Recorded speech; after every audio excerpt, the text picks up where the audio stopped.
I can see I'm being shouted at for being late tonight. I was too busy gassing and having a chat with Francis, and I didn't realise the time. Anyway, once upon a time, there was a farmer who liked whiskey. Yada, yada, yada. Okay, it's going to be quite an obvious thing to talk about tonight, and yet we're speaking about a whiskey that back when that seed was planted, back when that distillery was founded, nobody could have predicted the future ahead. Nobody could have predicted that people would be constantly saying, "But we can't buy it. There's just not enough of it. There's not enough of it." It's quite incredible where we are in 2023. You would almost go as far as to call Daftmill an enigma, and I would also suggest that the man behind it is a bit of an enigma too. I'm looking forward to relaxing with it tonight and all of you, and I'll see you all in a second.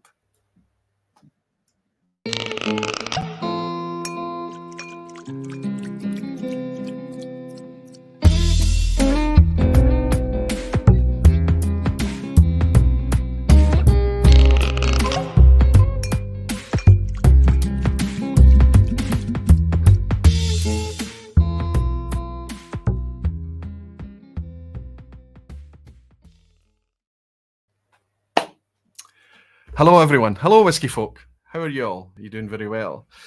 So wonderful to see so many of you, and I'm looking through the list tonight. There's quite a few new names in tonight as well. No doubt we've attracted some wonderful Daftmill fans in as well. Fantastic to welcome you all to the vPub. Welcome to another Thursday night. I hope you're comfortable, ready for a wee bit of a chat with Francis Cuthbert, the guy behind Daftmill Distillery out there in Fife. You know, the first Lowland distillery. And I've titled this quite interestingly, quite almost provocatively, but it's very tongue-in-cheek, and it's a wee bit of a private joke between myself, Francis, and Ingvar Rond, the writer of the Malt Whisky Yearbook. Famously, there's a cut-off in that book. You get a full page up until your Kilchoman, and then everyone after Kilchoman is only on a half page. But the reason for the split between Daftmill and Kilchoman, when they're only 2 weeks apart, there's only 2 weeks between those distilleries, is not actually that. It was the fact that Kilchoman came to market and was much more well known, 8 or 9 years, in fact, ahead of Daftmill before it came to market. And Daftmill has just got a wee half page amongst the new distilleries at the back of the Malt Whisky Yearbook. So tongue-in-cheek, I'm considering Daftmill tonight to be the oldest new distillery. Just a wee bit of fun there. Whether it's old, whether it's new, it is a very, very interesting distillery with an interesting and fascinating story. And enigma is a difficult word to use, but I think it's appropriate in this sense. The distillery itself, the whiskey itself, and of course, the man behind it. And it's not that he's kind of elusive or he hides. He's actually, especially over the course of the last few years, he's become much more available and vocal. And when people connect with him and get to hear little nuggets of his story, they realize that he's very, very much a pragmatic, candid, open, and matter-of-fact, down-to-earth farmer. And it's beguiling. It's very, very interesting. And I find it wonderful to listen to. I hope you do later on tonight as well. But before we get there, we've got a few things to do. Of course, I'm going to jump in first ahead of some housekeeping that I have to do. It's a big weekend happening. There's a huge amount of people coming into Scotland and Glasgow for this weekend. I hope that we do you proud. I hope that we have a nice time hanging out together at the gathering. More about that in a wee while. And I'll talk about the arrangements once more. I'm sure that you all know what the deal is by now. But first, I'll jump into the lounge to welcome in some of you beautiful whiskey folk and dedicated barflies. Welcome, everybody. I hope you're all doing great. Thanks to Francis, I was going to open at least one of my two Daftmills here. I've got a 2006, 2018 bottling of their winter batch that I've been keeping for a rainy day, if I'm honest. I recently recycled in one of the recycled reviews. I recycled a Daftmill, and that was the last of it I had open. And I've also got 2009 bottled in 2020, a summer batch release. I was going to open these to keep us company tonight. But I can keep these tight for a wee bit longer because Francis has been very kind and sent me some nice samples to enjoy tonight. So I'm going to be able to, and it doesn't matter what, he didn't care. It's quite an interesting story. I'm going to ask him how he feels about drinking his own whiskey tonight, and hope that he's as honest with you as he was with me about it. It's wonderful what you realise is the man is a whiskey fan. He loves whiskey. Anyway, let's jump in and see how you guys are doing. And remember that throughout tonight, if you're trying to get my attention, just type Aquavitae and it'll light up orange and I should see it. And ask any questions that you have as we go through our wee discussion tonight. Molasses Mike is in. Good to see you, Mike. Wonderful to welcome you here. Jimmy Legg is in. Oh, I don't know where you are right now, Jimmy. I'm hoping to have a chat with you sometime tomorrow so we can make some plans for the weekend. But you're somewhere in Scotland, and it was amazing. Finally, on Saturday night, just after the OSWAs broadcast, I headed into town and I was able to meet up with Jimmy and his wife Angie. And yes, it was pretty momentous. I loved it. And I'm looking forward to seeing him again over the weekend. Kilted Moose, my friend Scott is in as well. I got to hang out with Scott earlier in the week as well at the Glasgow Whisky Club. And he's going to be around at the weekend too. Fantastic to see you, buddy. Max Kreitner is here from Austria. So good to see you. Good evening, Roy. Great to see you. Finally time to pull out your Daftmill samples. That's right. These ones actually just arrived this week, Max. And Bruno Martins is saying, good evening, Roy. Good evening, Bruno. Good to see you. George Ellis saying, hello, Aquavitae and all you lovely whiskey folk. Hope everyone is doing well. Likewise, George, and I hope you're doing well too. Whiskey Wolf is saying, good evening, Roy. Hope you're having a wonderful week so far. Missed last week's stream, but happy to be here tonight. Whiskey Wolf, never worry about missing any of the vPubs. It's a wonderful thing about YouTube. You can pick it up in the replay when the time and mood suits you. Carlos San Diego saying, good evening, Roy. Great job on the OSWAs with Ralphie. Thank you so much, Carlos. It's the only other bit of housekeeping that I've got to do tonight, buddy, is to talk about the OSWAs and remind everyone that if they're feeling it, they've got a wee job to do. It's a very, very easy job. Only takes 2 or 3 minutes of your time. And if you don't feel like committing, just put in some votes just now as place markers and then come back later and change your mind. The OSWAs are designed for you to do that very thing. Danny Kinney saying, good evening. Aquavitae and Barfly, good to see you, Danny. I hope you're keeping well. And Ian Bruce is saying, good evening, everyone. Early morning and Western Australia, of course it is, Ian. And stuck waiting for an airport transfer. Glad it means I get to tune in live for a wee bit anyway. Ian, I hope you're comfortable. And while you're here, it's wonderful to have you. 12 hours, a full 12 hours ahead of us. Rob Smith is saying, good evening, Roy and Barflies. I hope you're all doing well. We are, Rob, and I hope you are too. Dorpass Whiskey Tim is saying, indeed, waiting 12 years to release a bottle these days is an enigma, Aquavitae. There you go, Tim. So somebody else that's not offended that I'm using that word to describe the whole scenario around Daftmill. North Coast Drama is saying, good evening. It's been a while since I've been able to get in live. Looking forward to the weekend's festivities, Legfest. Are you here? So there's going to be quite a few of the Hallian battalion coming over, right? That's amazing. Ryan Sullivan is saying, evening, everyone. Hey, Roy. Good to see you, Ryan.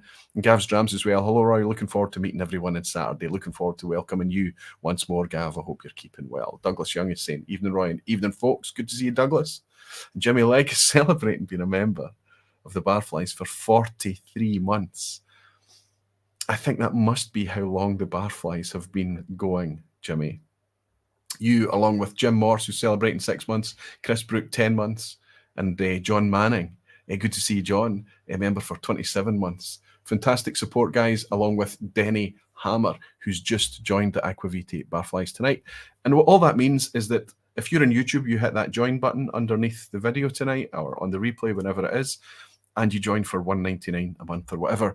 And it means that I'll never switch on ads. I'll never switch on ads on YouTube. You keep the vPub completely ad-free.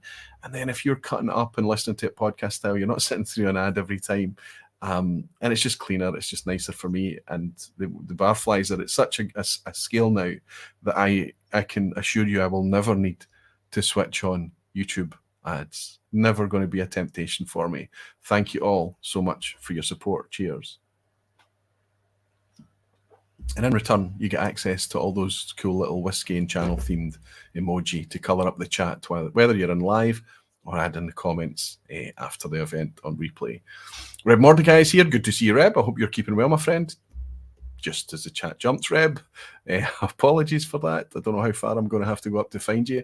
Hopefully I'll catch you a wee bit later. And Lowlander is saying, Roy, thanks again for organising the Ardmorkian release with RMW. It's going pretty well. I think that at some point they're going to take stock and make sure they've got enough of a buffer to cover any potential breakages and things like that. Once they know that they're in a good place, I think that if there's any left at that point, those bottles that they've been keeping back will be released for public release. But first in Patreon, they took their chunk out of it, then it went into the Barflies on YouTube, and then it went out to the Barflies on Facebook. So as promised, doing 2 casks this time around has meant there's been plenty for everyone. I hope Papa Q is saying, pencil me in for Legfest 2024. See, that's the thing about the fest thing. It started off with Dockfest, Macallan Fine and Rare. We've had Ebbfest, which is Rolfie. We've had Airfest, which is Air McFault. And every time we have a new gathering, a new kind of group of us going to wherever it's going to be in the planet, this time it happens to be Glasgow, there's a fest. This one was going to be Jimmy Fest, of course. But it's obvious that it's Jimmy Leg we're talking about, not any other Jimmy. So it's become Legfest. Finally, Mark Winter is saying, drinking the Daftmill Facebook fans bottling this evening. Mark, I might have been gifted a wee sample of that. I might be joining you a wee bit later. I hope it's delicious and good to have you in. And Daniel Key is saying, good evening, Roy. Looking forward to Legfest. Looking forward to meeting you again, Daniel, down there. Sugar Kitty is saying, my wallet hurts, but it hurts so good. I hope it does, Sugar Kitty, until you get a sample of those and let me know what you think. I'll remain a wee bit anxious. And Al is saying, good evening, Roy. Good evening, Al. Fantastic. Okay, let's not leave Francis waiting for too long. I'll tell you about the weekend quickly. Saturday is the main event, but we're going to make sure that we have something to eat. We're going to line our stomachs first. So if anybody wants to eat with us, we're intending to meet later after eating at the Bon Accord, somewhere around 7 o'clock or just before. That's the intention. But at 5 o'clock, if you want to join us for some Indian food at Akbar's, it's a restaurant just round the corner from the Bon Accord. You know, if we've got some idea of numbers, I think there are 50 people already booked in for the meal, but that was about a week ago when I was speaking to Craig. Probably there's a few others joined since then, but Akbar's are quite happy to accommodate all of us. So if you're finding that you need something to eat before you go out and join some drams with us at night, meet us at Akbar's, and even if there's a straggler or two, we should be able to get you seated for something to eat. Regardless, if you're not joining us for the food, you can join us at the Bon Accord a wee bit later for an informal gathering. There will be 1 or 2 community bottles I'll be bringing along and sharing with everyone. But then after that, we couldn't find ourselves in a better spot, I don't think, in terms of craft ales, any drink you like, and a huge, huge gantry of whiskies. So we're going to be in good shape at the Bon Accord. Hoping that the weather stays dry, because then we can spill out into the back courtyard too and get a breather from time to time. Can't wait to meet everybody. This has been a long time coming. Yes, we're using the fact that Jimmy Legs made it across to Scotland, one of our channel elders, somebody that's been around the community for so long that it doesn't feel like a valid vPub if Jimmy isn't here. So him eventually making it to Scotland, something he thought he would never be able to do, he's here, and we're using that as the catalyst to get everyone together. I can't wait to meet everyone. The only other thing to talk about is, of course, the OSWAs. This year, I've been polite in previous years, but I'm going to ask if it's possible. If you believe in the OSWAs and you believe in what we're doing with Online Scotch Whisky Awards, speak about it and share it. Try and get as much engagement as you can, and try and explain to people that it is 100% independent, that it's community sourced, it's all about us. There is no sponsorship, there's no advertising, there's no free products or product placement, there's nothing. It's just there to represent the things that we are loving, the things that we enjoy drinking. And I think it's super helpful, looking at those nominations especially, for anybody coming into whiskey and saying, where can I go next? That would be a very, very good place to start. Regardless, lots and lots of people are going to have opinions about the OSWAs, and you have the ability to put in your own wild card, People's Choice vote, and also give feedback. So wherever you consume and share your whiskey, Facebook groups, whiskey clubs, festivals, events, wherever you go sharing whiskey, talk about the OSWAs and tell people that it's fully 100% integrity forward, legitimate and independent. If anybody from a valid corner with a valid concern would like to challenge that, I'm happy to let people see under the hood. It is exactly what we say it is. Thank you all so much for your support.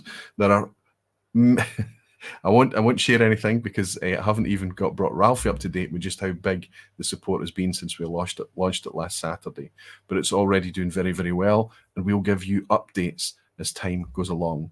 The public votes have been open now for the last 6 days, 5 or 6 days, and they will remain open. That public vote will remain open until the 22nd of October.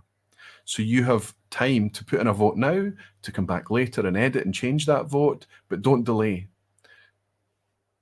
All you need is a Google account and you can participate in the Online Scotch Whisky Awards. Whiskey Wolf is saying, it's been my home country and I told everyone about my favourite bar that I always visit when I'm in Budapest. All the staff seem very excited and curious about it. Thank you, Whiskey Wolf. Thank you. They can have a wee look at it too, and hopefully we can see some registrations coming in there from Budapest. That's amazing. Jimmy Legg is saying, I asked Finlay Ross how it would feel to win 3 OSWAs in a row, Aquaviti. I wonder what he said. He'd probably be. They hang it on the washback bar. You would have seen the awards hanging on the wall, Jimmy. So they're obviously quite proud. And when I was down there doing the broadcast from Springbank Live a few weeks ago, you might remember I asked them outright if it mattered to them. Graham Watson is saying, evening all, first live vPub. Welcome, Graham. Relatively new to whiskey, and what an awesome channel to stumble across a few weeks back, along with Ralphie's reviews. Great stuff, Roy. Graham, thank you very, very much. It's nice to have you here. And I think you're in a good place if you're just starting out in whiskey, because the crowd and the community here are very, very welcoming. Everybody give Graham a wee welcome, raise a glass for him, and welcome him and anybody else that's joined us for the first time tonight with a nice warm welcome. Cheers, everyone. Cheers. Looking forward to this tonight. 17 minutes in, I think it's appropriate. He's got a busy day ahead tomorrow, so I will try and keep things a wee bit neat tonight. I just want to let the conversation go wherever it goes. Francis, you might know, I know there's Barflies have been in here and competing alongside Francis at the quiz at the end. He does enjoy a quiz. So we will be staying for a kind of sort of a Daftmill themed quiz at the end tonight. This whiskey's lovely. It's kind of fruit pastels on me now. So if you want to stay for the quiz at the end tonight, if you do fancy yourself, you have a wee bit of Daftmill knowledge as well, you're in a very strong position for a pass mark tonight. But in the meantime, let's go ahead and see if Francis is in good shape. I can see he's there. He's grabbed these whiskies and he's ready to go. Let's welcome in Francis Cuthbert. Francis, to the vPub. Hi. It's good to see you, my friend. It's good to welcome you here. Finally, can I start, before I hit you with any questions, can I hit you with a wee anecdote? Is that okay? Yeah. You reminded me when it was, but I remember the conversation, okay? You were pouring me drams. You talked about the fact that you'd watched the recycled reviews. You said you're the fella that throws the bottles in the bin, right? And we had a chat about things, and eventually I was enjoying chatting to you so much that I just out and asked you, said, Francis, how would you feel about stepping behind the bar at the vPub? How would you feel about a wee live stream together? Do you remember me asking? I don't, but yeah, the reply you said doesn't surprise me. That's yes, a standard refusal. Absolutely. You said no on camera. No, you said no. That's not my thing. No thanks. And I was like, okay. There's no kind of negotiation happens after that. It was just a very clear no. Finished our chat, raised the glass, and I left it at that. And I thought, that'd be a shame. But then obviously a couple of times I'd met you since, I'd kind of had the feeling that, and I didn't ask you again, it was much more recently I asked you, but things have changed. What's changed that I seem to be seeing you a wee bit more on camera these days? I don't know, it's a little bit still out of my comfort zone, if I'm honest, but a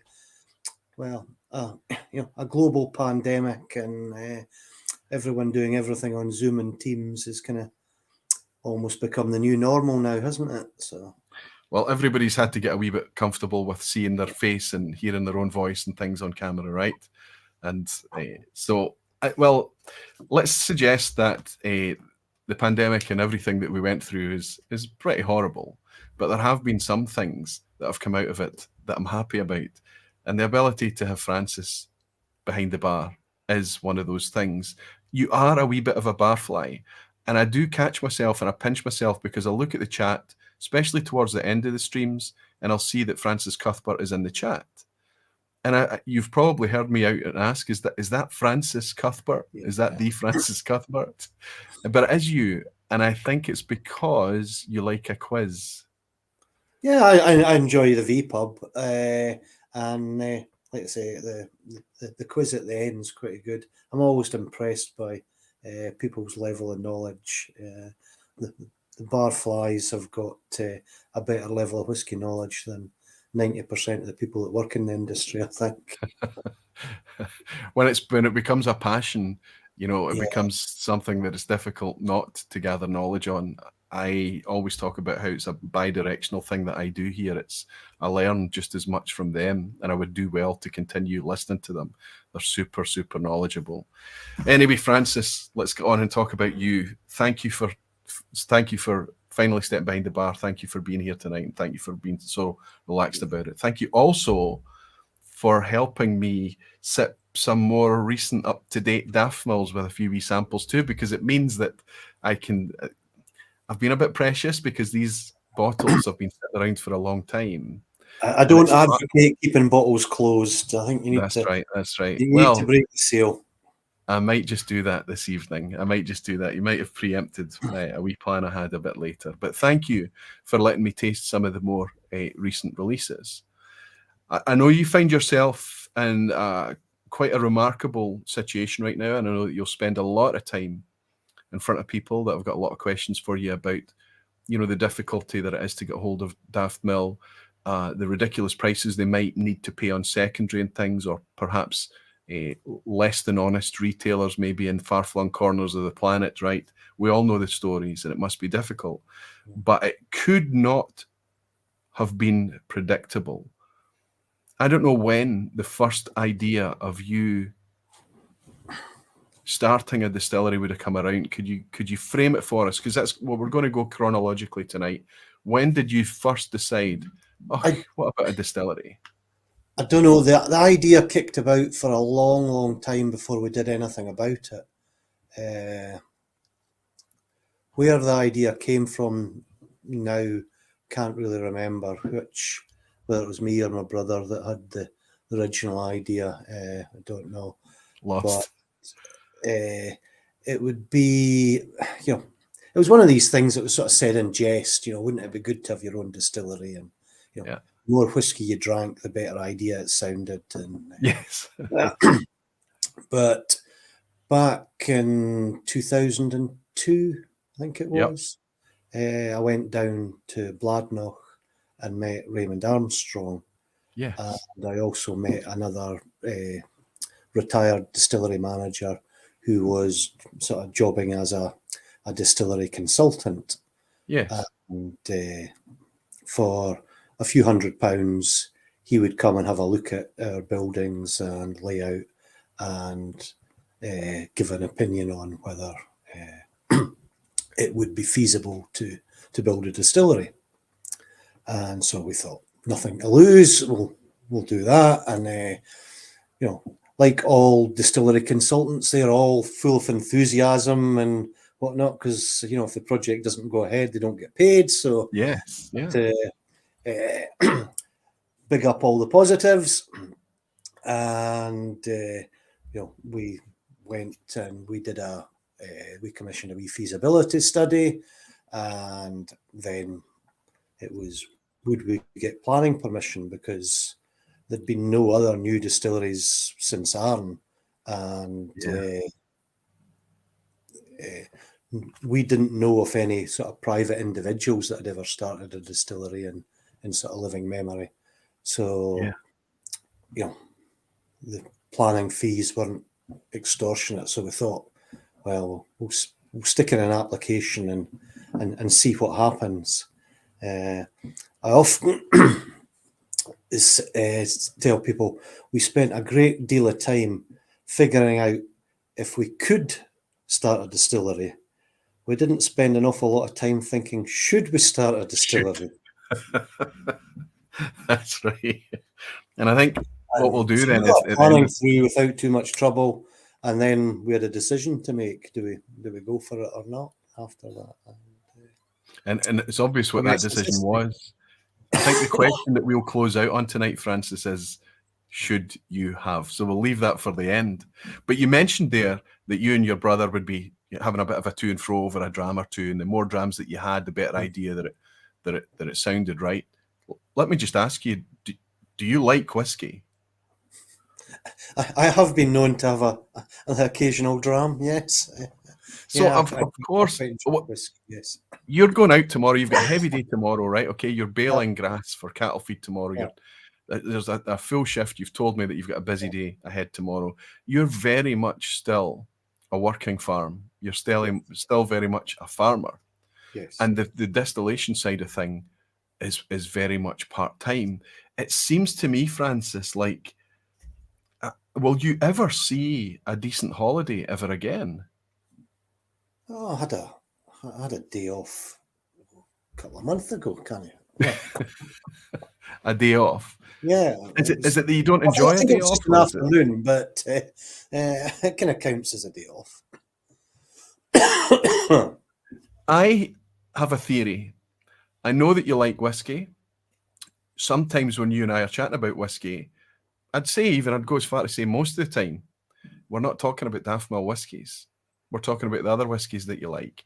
It's clear that you like whiskies.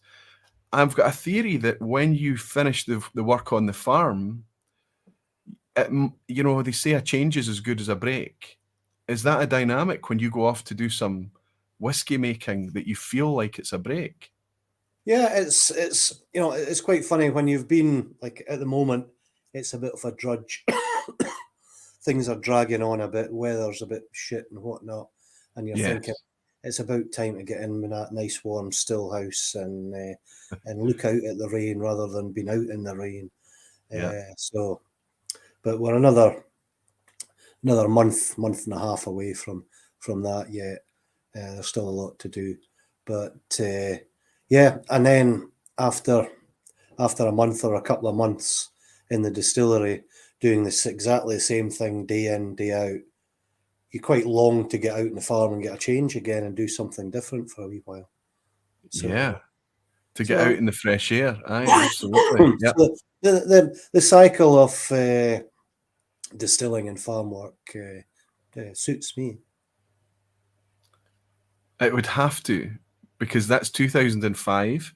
You started distilling. We're in 22. You're 18 and something years in now, right? Yeah. And you're still enjoying it? Some days. Some days it's not so enjoyable, but yeah, that's life. You mentioned you've touched upon your year. What kind of year have you had this year? I think as whiskey lovers, as whiskey drinkers, we know that it's from barley.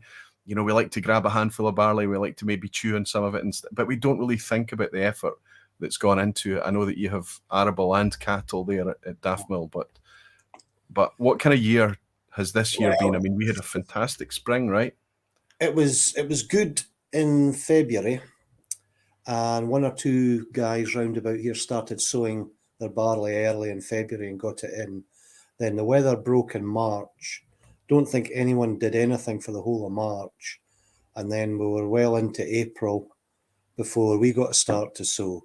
So, you're a month behind then. We like to be sowing in March.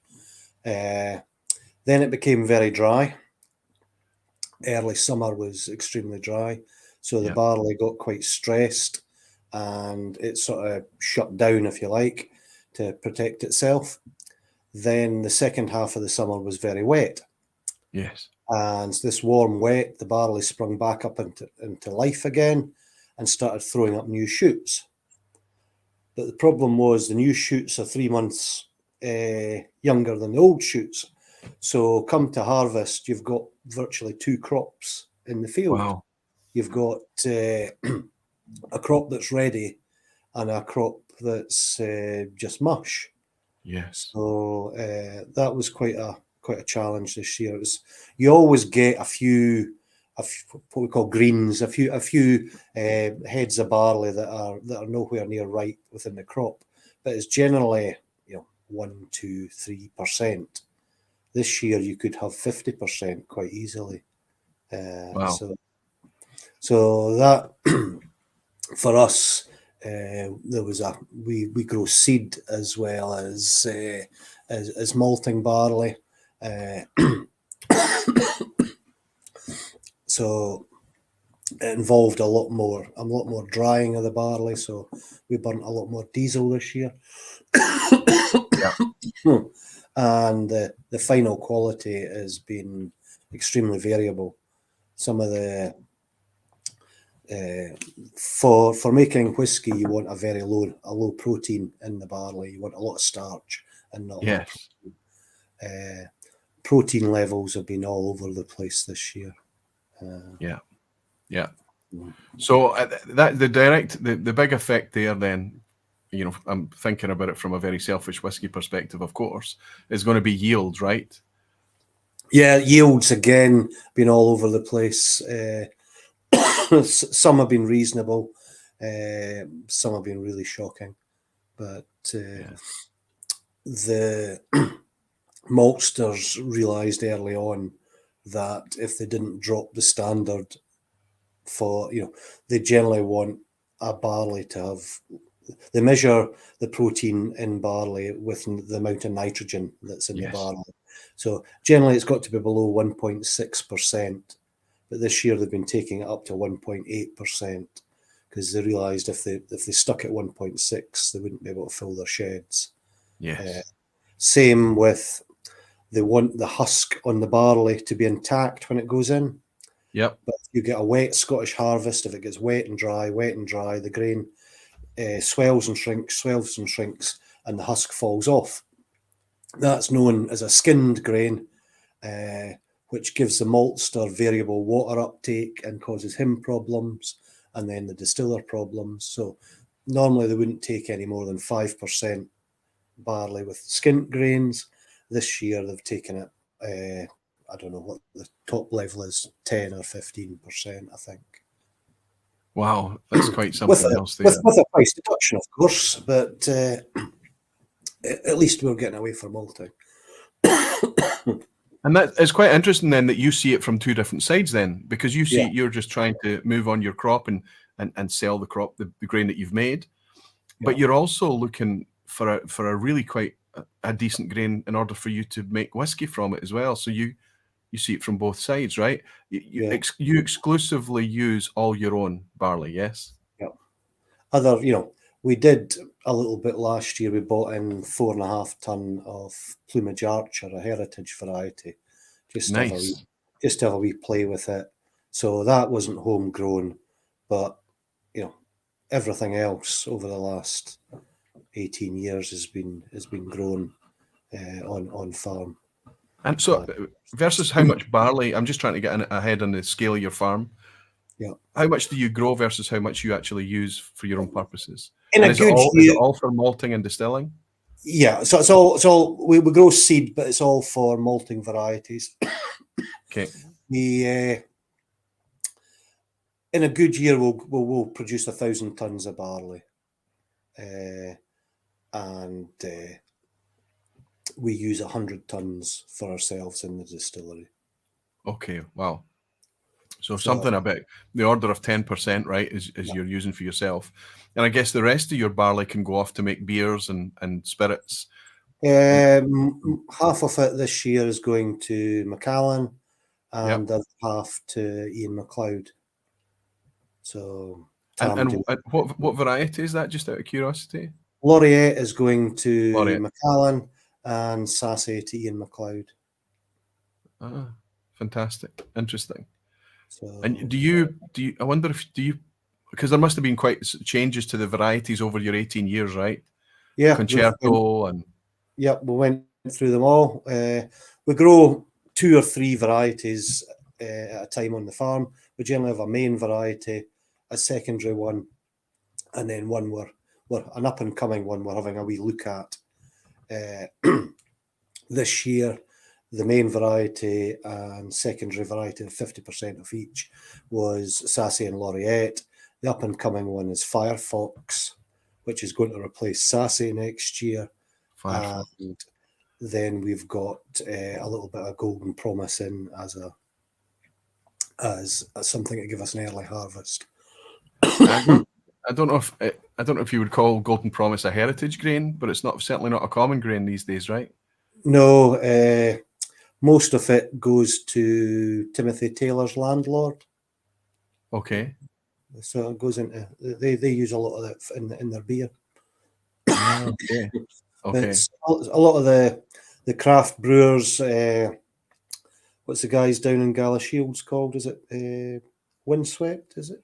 Not sure. They I use. don't have enough liver capacity to accommodate craft beer too.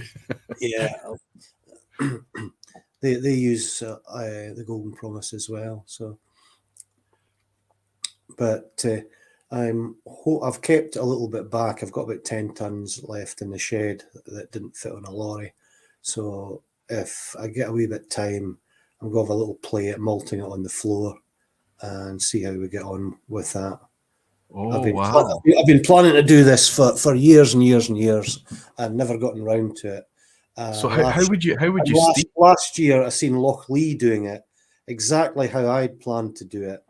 And I thought, Christ, if they can start up and within a year or two be doing it, what am I dittering about at? So, but did they? So John Campbell was on. And he talked about he started in the back of a trailer. Yeah, that's what we were going to do. Okay. Rather than buy a tank, we were just going to silicon up the back door of a trailer to make it watertight and use that as a steep. Yeah.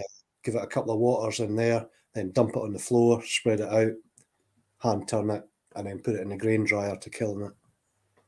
Wow. I don't know that how would be interesting. To kiln it. That'd be interesting to know. Yeah. That would be interesting. I had no idea that that's the tricky bit. Yeah. The drying it, yes. Yeah. Well, I know after spending a week at Springbank, where it's 100% of their requirement that you do, half of the week working there, half of that week you're handling barley. Yeah. You're in the steep or the malt floors of the kiln, or it's barley. So much of it is that involved. So that's the Golden Promise you're talking about playing with there. Yeah. Okay, that's really quite interesting. That is interesting indeed. I know we're going to have to wait a heck of a long time to work out what's happened there, but I suppose you'll have a good idea as soon as you process it, right? I don't know. It's easy to make a different spirit, but whether that translates into a different whiskey after 10 years is a very different thing. Waterford released all their different terroirs, but I bet if you matured that out into mature whiskey, the influence of the cask would probably have more influence than the terroir of the barley. Of the barley, yeah. But until someone does it, we'll never know. That's right, and it's quite good to have Waterford as a private enterprise out there doing that, just to see how much success they're going to have, and if it is successful, then they inspire people, and if it's not so successful, they reassure people that the status quo is fine. Al has come on and he said malting barley as well. Well, there goes the day off, he's saying. Yeah, and Ryan Sutherland is saying, I'm going to get Roy to come and give us a hand because he's experienced now. He's got more experience than me. That's right. I'd have been paying a lot more attention if I thought I could bring some of the intelligence up to the East Coast, Francis. But yeah, if you're ever needing somebody to do some of the backbreaking stuff, I'm there for the day. I was quite pleased that I could still do manual labour. Ryan Sutherland is saying, I'm like Francis, I see how Loch Lee did it. And I've got a big empty floater, a sealed trailer, and a grain dryer local to our place, so we can try that ourselves. So Ryan Sutherland's a distiller up at 8 Doors Distillery, right at the very top of the country. So there's a lot of people potentially playing with this idea of malting themselves. But even although your scale is tiny, I can't see much of an appetite for you to start suddenly, all of your production, your 100 tons a year of grain, right? On a good year you'll go through. So that's a lot of malting, right? Yeah, we have looked multiple times at buying like a malting machine, like a drum that does it all. But a 2-ton drum from Germany did cost before Brexit and all the rest of it over $500,000 to produce 50 tons of malt a year. Wow. So it makes a malt very expensive. Yeah, it really does. Yeah. And that's Yeah. before you add in all your energy costs as well. Wow. A Okay. floor's pretty cheap though. A floor is cheap. I've just poured a wee sample from you. It's written in your handwriting in pencil.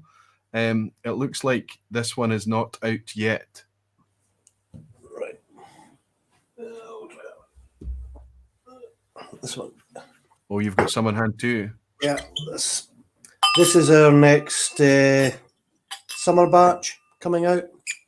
It's at the bottlers at the moment. I thought it was kind of appropriate because you posted up a picture of some casks sitting outside the filling store.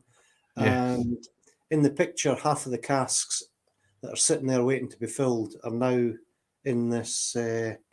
Well, they're not in it yet. This is just a sample. They're going to be in it very shortly into the summer 2011 bottling. Well, this has been reduced already. This is at 46%, so obviously we're quite close. This is I have to say, an estimate though. When I'm reducing it myself, I'm not. Okay. You're reducing it. Okay. So somewhere in the ballpark of 46, we're saying then, right? This is handmade, Francis. It's 46 until you can disagree with me. Perfect. The thing I think we can agree on is that because most of your maturation first fill bourbon, Francis? Yeah, these are all first fill bourbon. Right, and most of them. I mean, now everything's been a first fill cask. So this is summer 2011. So yes. Again, that kind of constant somewhere in the ballpark of about 12 years, bottling in maybe late 2023, right? So we've got at least 12 years there. Yeah. At first fill bourbon, I am often surprised how spirity and elegant your whiskies remain. First fill bourbon, it's just, for such a light, fruity, estery spirit, it seems to work really, really well in first fill casks. Has there been a temptation for you to attempt refill to see what would happen? Yes. When we started out, the plan was to do like a third refill casks, but obtaining good refill casks of a known provenance is tricky. Once they go back to the cooperage, they sort of lose all, you don't know whether it's a first fill cask, a second fill cask, a third fill cask, or a fourth fill cask. It's just a used bourbon. So we had a tentative agreement with Glenburgie that they would give us a once used bourbon barrel and we would give them a brand new bourbon barrel to replace it. But Allied got taken over by Chivas, and the people we'd spoke to moved on to other parts of the business or moved on to other companies, and it kind of fell through. And we decided that we would just use all first fill casks. And I'm in the unique position of knowing every cask that's in the warehouse, where it's come from, and its provenance. So the refill casks now are all Daftmill refill casks. They're casks that were bottled and then refilled. So coming up another 10 years, there will be refill casks in the mix, if they turn out good. If they turn out good. Fantastic. I mean, I do still, I talked about how elegant your whiskies are. The two different whiskies I've had, really quite similar. I'm going to say the one I've just poured is softer. I suspect that you've been liberal with the water maybe on the second one, or not sure. Oh, I was thinking it was a little bit spiky, but do you? Yeah. I think in comparison to the two, I don't know what you were drinking beforehand, but this is just ever so slightly softer. Your spirit is very, very fruity, very estery, very ripe fruits, very bread. And I mentioned to you earlier, I always get this creamy note. For me, it's often like a custard cream. And there are very few distilleries out there where I can have a reasonably high ratio of success, sipping, nosing blind and being able to pick it out. But Daftmill is one of them. And it's usually that kind of, slightly vanilla, custard cream, custardy note that I pick out in Daftmill. And I have to say that it's unique hence the reason I can obviously pick it out with a reasonable success rate. But it's unique. So if you were to say to me, Roy, it's difficult for me to get my hands on Daftmill, where else can I go? It's quite tricky, right?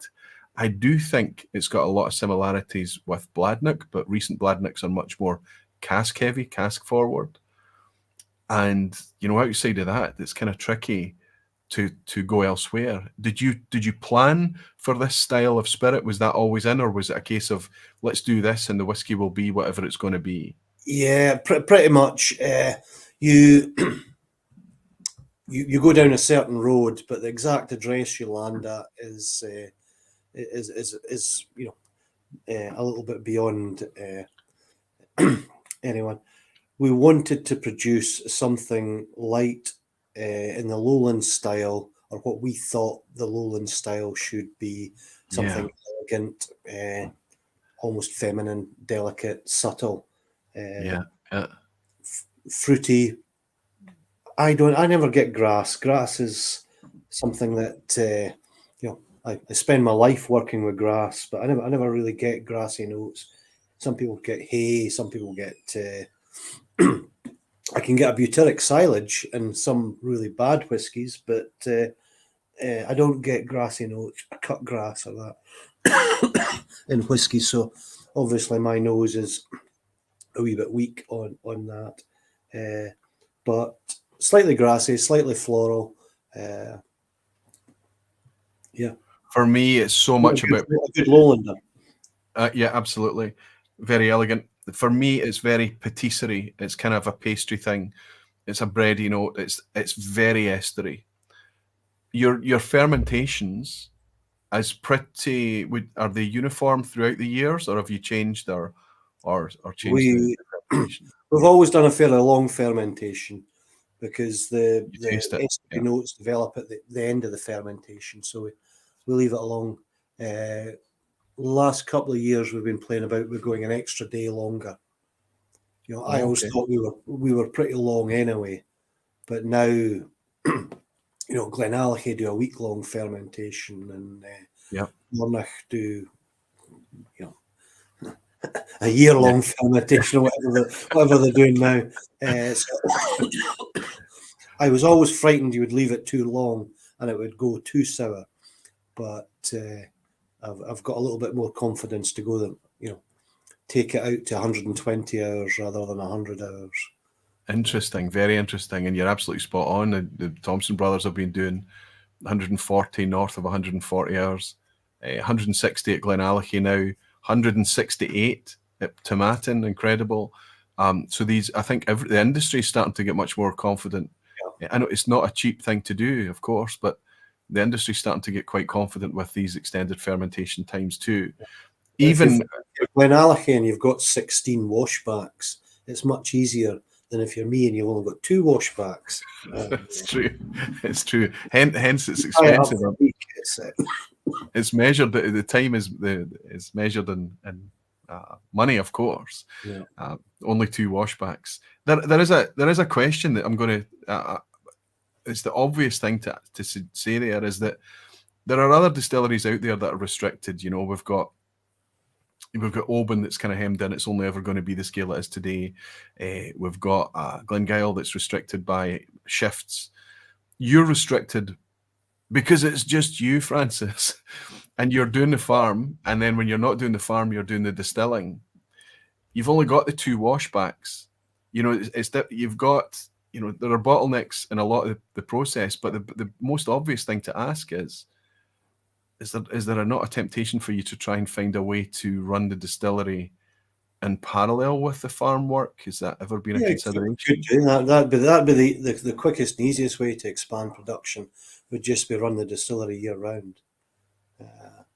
You lose the I don't know if it's a unique selling point or what it is, the wee thing that we do with the summer and winter variations, but we would lose that if it's running continuously. But it's possible it might happen. You know, you can never second guess what you might do in the future. But would that would mean that you would need to employ someone though, right? You would need to employ somebody for the farm or employ somebody on the Yeah. I wonder. Or you run a double shift during the periods where we are operating. Yeah. Currently, we distill half a washback on a Monday and the other half on a Tuesday. Like Kilholman and everyone else, they would distill half it in the morning and half in the afternoon. Of course, yeah. But and a different scale of washback too. Yeah, when we started, we thought this is going to take 10, 12 years to mature. Why rush it? Yeah. Let's take our time and try and do it right. And now we're kind of locked into a very slow way of doing it that kind of limits how easy you could ramp up production. I wouldn't want to cut my mash times. I wouldn't want to cut my fermentation times. I wouldn't want to run the spirit faster when it's in the spirit still. So all these things hold you back. Sure. I wonder, would you consider, is there any kind of controlling personality, whereas it would be difficult for you to give it up, or whether it's the farming or distilling? You can't, micromanagement, is that the correct term? Yeah, sure. Okay, yeah. I don't know. It would be a very talented person that could work with me, I think. I'm not putting myself forward for the job. I'm just suggesting that there is a. I think what's been incredible. One is most effective committee. Yeah, that's right. The most effective committee, a committee of one. Superb. I agree. I think that I remember the fervor before there was Daftmill on the market. I remember the Ralphie videos way back in the day. Yeah. He would come up and he'd spend some time with you and he would interview you and things. So we all knew about this distillery up there in Fife. And as it got closer and closer at the time and we learned more and more about it, it became this running joke that Francis had decided it still wasn't ready yet, And just at the point where we'd given up on Daftmill, 2017, 2018, along comes, okay, at 12 years old, we're finally going to see it again. Yeah. You must have been nervous. Yeah, I didn't really want to go, but we signed a deal with Berry Brothers to do the distribution, and they assumed because we'd signed a deal, we'd actually get something to distribute, which we hadn't really thought that through, Yeah. So you had to bottle. Yeah, good for Berry Brothers. But and plus at that time there was a lot of new distilleries had started up and they were all coming up to the 3-4 year old, and there was a fear if we waited any longer our first release would get lost in the blizzard of new distillery bottlings coming onto the market. It might be better to get out in front and get a wee bit of attention. I don't know. And so the original question, you said that you didn't feel you were ready yet, but obviously the Berry Brothers thing, it came in the right time. Everything's teed up. You went with it. Did you find yourself nervous? You must have been nervous how this whiskey was going to be received. Yeah, obviously. Yeah. Because you want it to be wow. You want it. You want people to blow people's socks off, but you go. The first time I remember it's all right is the sort of where I was at with it. It's. But you've always been that personality. Wow. I think you're famous for it. I don't know. I want to taste the Daftmill that Francis Cuthbert says, this is fantastic. This is wow. Because we love you for it, Francis. I don't ever want you to change, but you pour drams for me over the table at festivals and things, and you're like, this one's all right. That's about as enthused as we get, and I wonder if it's you kind of. My ambition was only ever to produce a reasonable dram, a fair dram. If I could produce something that I thought was fair, that was where I would be happy with, because I had no illusions. I was coming in as a farmer with very limited experience in the whiskey industry, and there's people worked in it their whole life and for generations. And I wasn't so arrogant as to think I could come in and suddenly do a better job than these people have been doing for generations. So, yeah. I think your humility is disarming, Francis. I think you make a very good point. I have to say that I was at the Glasgow Whisky Club the night that we had our, in 2018, the inaugural had just released. It was Johnny was hosting us there, and we were all kind of, there was a kind of air of nervousness. We were all going to get to taste Daftmill. You know, one or two of us had been up a wee bit early to get a wee snifter of the potential of what the future could be, but generally speaking, this was the night. And I remember just thinking about it, just the privilege, the moment in time that it was, how seismic it was. I mean, new distilleries, as you quite rightly point out, was such a rare thing. And then sitting there with this really, really mature, elegant spirit that's just appeared from nowhere. It was really incredible. And there was a huge fervour for it. People were chasing it down. I remember the ballot for the inaugural. But it's interesting that most of the bottles of Daftmill I've ever owned were from that period. It wasn't. It's built on since then. Yes. The inaugural didn't sell out immediately. It took a little while to go. And the first time that we realised, you know, it was getting silly was when we bottled a single cask for Royal Mile whiskies. And Royal Mile came out with a film crew and filmed them selecting it. So they did videos on their website and sort of did videos of the bottles arriving at the shop and everything. And then they just stuck it on their website, and their website promptly crashed. All the people phoned up the shop, the phone lines went down. You know, and to start with, we thought this is very funny. You know, we've broken the internet, but yeah.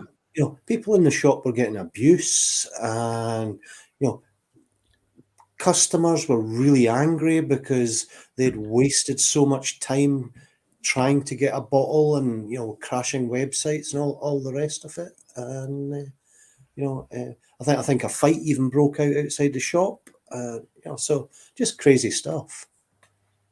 It is incredible, and I think that the reason that I have all of these older vintages of Daftmill is because of, as you say, it's been built upon. I can't remember the last time I even spotted a Daftmill in a retail space at all.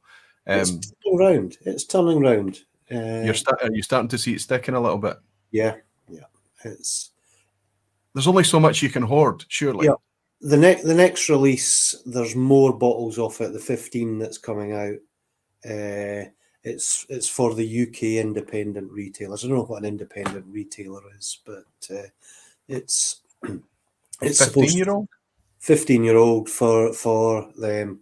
So they should get a decent allocation each.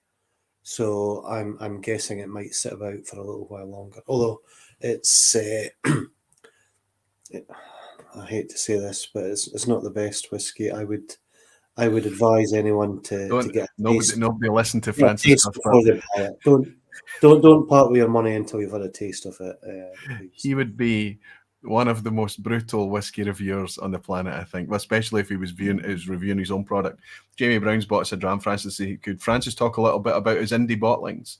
Are there any plans to expand to other distilleries? Sorry for taking your ear off every Fife Whisky Festival. Cheers to both of you. Thanks, Jamie. Thank you very much for the dram. What is this? Indie bottlings, Francis? Was that about? Indie bottlings? Don't know. I haven't done...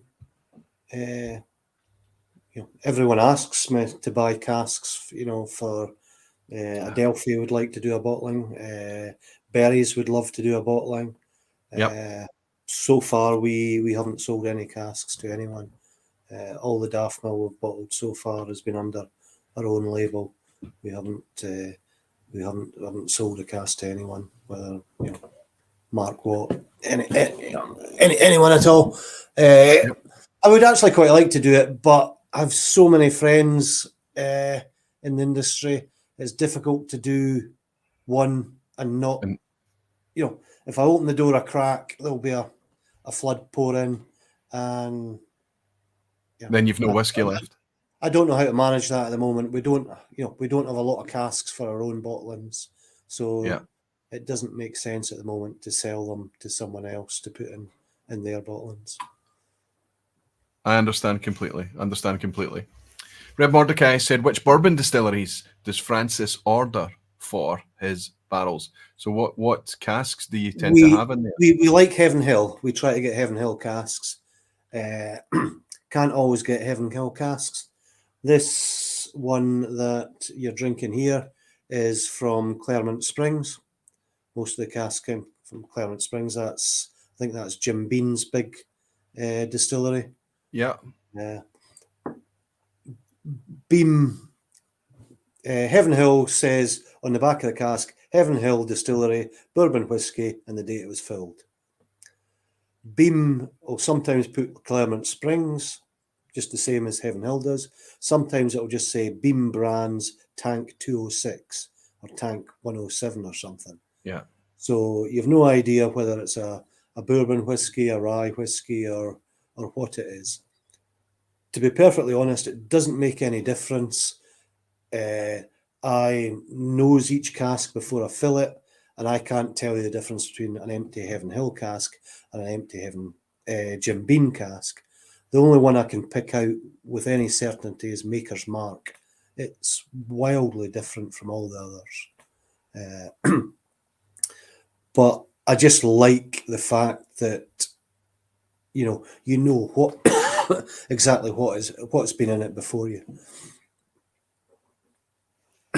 Super interesting. Can you More interesting to me is actually who made the cask rather than who rinsed it out with bourbon before I got it. If I can get casks from some of the smaller independent cooperages like the McGuinness Wood Products or East Bernstein Cooperage, they tend to be a much better cask than the standard. The standard for me is probably Independent Stave, but we have had in the past some Brown Foreman casks, and they're about as thin as a paper bag and twice as leaky, so avoid them like the plague. Interesting. Can you pick out a rye cask when it's ex-rye? No, I don't. Like I say, I don't know if I've got any ex. Yeah, I must do. I must do have ex-rye cask, I'm sure. We've had Buffalo Trace, Wild Turkey, Four Roses. Rye heavy mash bills rather than 100% rye whiskey. I get it. Sorry. Yeah. Okay. Understood. Yep. And Alice saying, enjoying this so much. Thank you, Roy and Francis. Thanks again, Roy, for responding yesterday with my plight re the Arna bottles. You're very welcome, my friend. I'm here to help whenever I can. I was just describing to myself, says Ross Brereton. He says, can definitely pick up the vanilla custard and ripe fruit. Very elegant indeed. That's great, Ross, that you're sipping along with us. Rob Halford is saying, I'd love to see a lightly peated Daftmill. Now, there's a thing that a peated Daftmill, is that even a thought?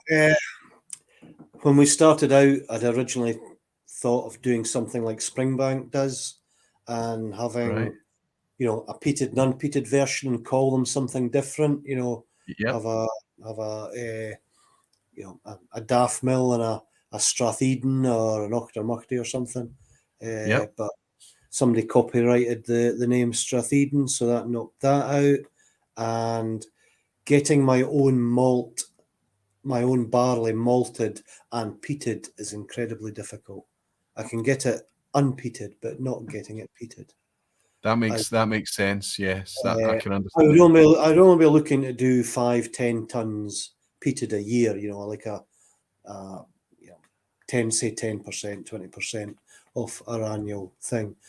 But to get it peated, I would need to get 500 tons done because that's the smallest batch they do where they peat it. See, I get it done through an Alloa where it's 100-ton batch and it's all unpeated. So I need to get it done at Port Gordon, and it was peated. And do you need to do the full year's turnout then, just to make sure that it's your barley that goes out and comes back? If I can give them 100 tons, they can put that through as a single batch, and it doesn't give them any problems. And they guarantee that I get the same barley back that I send to them, and they don't need to mix anyone else's through it. I think what it comes down to is Rob's question there is about peating, is that if you're only distilling 2 months in summer and 2 months in winter, you've really got your work cut out for you. It's amazing that you're even able to take on these wee playful experiments with plumage. It was plumage archer, Plumage wasn't archer, it? yeah, plumage archer. And But- golden promise potentially. That's amazing. You're finding the time to do that. We're let kind alone of short peated of malt. campaigns. We're running out of one season's malt, and the maltster hadn't got the other one done yet. And he says, "Oh, but we've got some plumage archer here." I went, "Oh yeah," and then he said the magic word, it's really cheap because it's approaching its sell-by date. So It needs to be yeah, distilled. Do it. he had me hooked there, and I thought, yeah, we could have a couple of weeks playing with that. That'll be fine. And then our own malt came back, and we had time to rest it before we needed to use it. So that worked in quite well. Magic. That's magic. And I want to see that. I want to see that anti-marketing on the bottle, distilled from Plumage Archer, because it was remarkably cheap at the time. It'd just be fabulous to be able to read that. Matthias Mulder is saying, question for Francis and any brewers in the chat. For fermentation, would it be possible to do a spontaneous fermentation with the yeast in the air like some beers? Ooh, there's something. So rather than you... Yeah, I'd be frightened to do that. You want to get the yeast going as quickly as possible so that the predominant yeast is the yeast that we add, and not any infections or bacterial or wild yeast infections that might give you off notes, or it'd be really interesting to do, and you get some really wild funky stuff maybe, but when you're trying to produce something consistent, it's not really what you're looking for.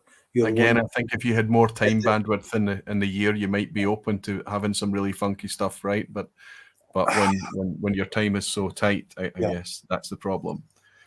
So I've got here the Facebook group sample. Really grateful to have that from you, Francis. Thank you so much.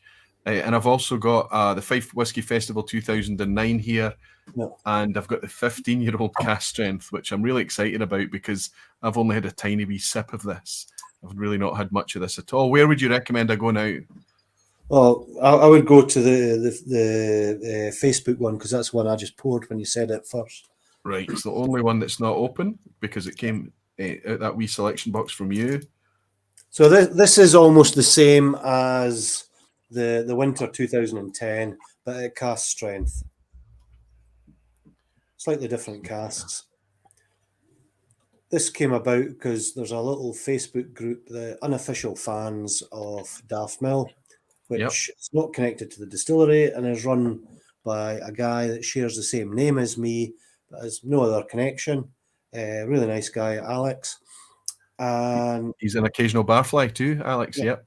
The common moan was, we've been a member of this group, da-di-da, and we can't get a bottle. We've entered the ballots, we've done this, and I'm always unlucky I can't get a bottle. So we hit upon the idea of doing a bottling for the group, and anyone who wanted a bottle would be able to get it. So we asked how many folk wanted a bottle. Then we vatted together enough casks to satisfy the demand, and in theory everyone could get a bottle, but in practice Brexit had happened, and half the people in the group lived in places that berries wouldn't post to, and the couriers wouldn't deliver to, and all the rest of it. So as with all my great ideas, it never turns out as easy as we'd thought. But anyway, to get the, was there 5 casks in this bottling? Hold on a sec. Yeah, it tells me here it's cask 46, 2, 3, 47, 4, 50, 5. 51, and 56. 5 casks were put together to achieve the required number of bottles, but obviously we needed a bit extra, cover breakages and stuff. So there's a few bottles left over, and we didn't know how to allocate that fairly to the. Oh, wow. So it's now gone out to some of the bars, the Bon Accord, and other bars have that behind the bar. So that's been quite good as well. That's cracking. Just so much. It's so much more density, so much more intensity. Everything's dialed up with that ABV. I never even took note of the ABV before I took a sip of it there because I'm such a noob. 59.5% ABV. Yeah, we're kind of punchy on the alcoholic strengths. A lot, Yeah. The other one was 60.1 before I watered it down. The summer 2011. Yeah, and that's after. Well, this was after somewhere in the order of about 11 or 12 years, right? Or 11 years. We tend to lose a lot more water than alcohol. Than alcohol, yes. It's been a dry bit of the country. So. Very interesting. There was a great article in Ramface today covering that very topic about alcohol loss over water. Listen, are you reducing then to fill at 63.5? Yes. Okay. We collect spirit between 75 and 75.5. Yes. So we then cut that down to 63.5 before filling. Okay, so even more remarkable that it's still that punchy, as you say, at that age. But this is fantastic. This is right up my street, Francis. This is just gorgeous liquid. And we talked earlier. You and I were just kind of throwing wee tasting notes before we went live tonight, backwards and forwards. You asked me to see if I could get American cream soda, that vanilla soda. It's definitely there. But I'll go as far to say with the cask strength, that ABV brings along a wee bit of nice fizz, a wee bit of vibrance there. The idea that it's that's even a fizzy note too. It's just cracking stuff. I can see why people, this is in demand. I would love to believe, I would love to see, I would love to have more of it sticking and for it to get a wee bit easier to get in the hands of the drinkers. Now, I know that a lot of it does absolutely go to drinkers today, but I do sense that people are being a wee bit like me and they're hoarding because they're not sure when they're going to get another bottle. They're not hoarding it for any other reason than to open it and drink it someday, but they're worried about it. But a cask strength version, that's absolutely terrific. I do have one cask strength version, and this will be opened too, but you might recognize a familiar signature on my cask strength. Yeah, he actually. Did you buy that at the auction? No, fair play to Ralphie. He gifted me this for to celebrate the inaugural Online Scotch Whisky Awards. So Ralphie signed a bottle. Greeting when he handed me to me. Ralphie signed a bottle plus his bonnet plus the book, and it went to auction for some kiddies charity or something. That's right. Yeah. I can't remember someone had asked for a donation, and I had we did a bottling for Ralphie a few years ago. And I had some bottles left, and I asked him, would he mind if I donated it? And he says, no, hold on, I'll add in some bits and bobs. Brilliant. Yeah, I remember it was the Good Spirits Company's 10-year anniversary, yes, and Ralphie's 10-year anniversary at the same time, and he did that collaboration together, and it was great too. So Matthias is asking then, so since Daftmill started in 2005, is there a Daftmill 18-year-old coming up? That's one of the questions, Matthias, I've got written down here. We've seen the 15. I've already suggested we're at that 18, that magical 18 point, but I can imagine that to be 18, it's 2005. There can't be much of that left. No. There's no plans to release an 18 at the moment.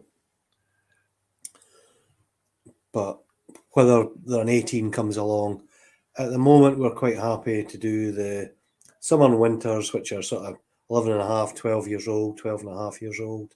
And I did a 15 as a one-off.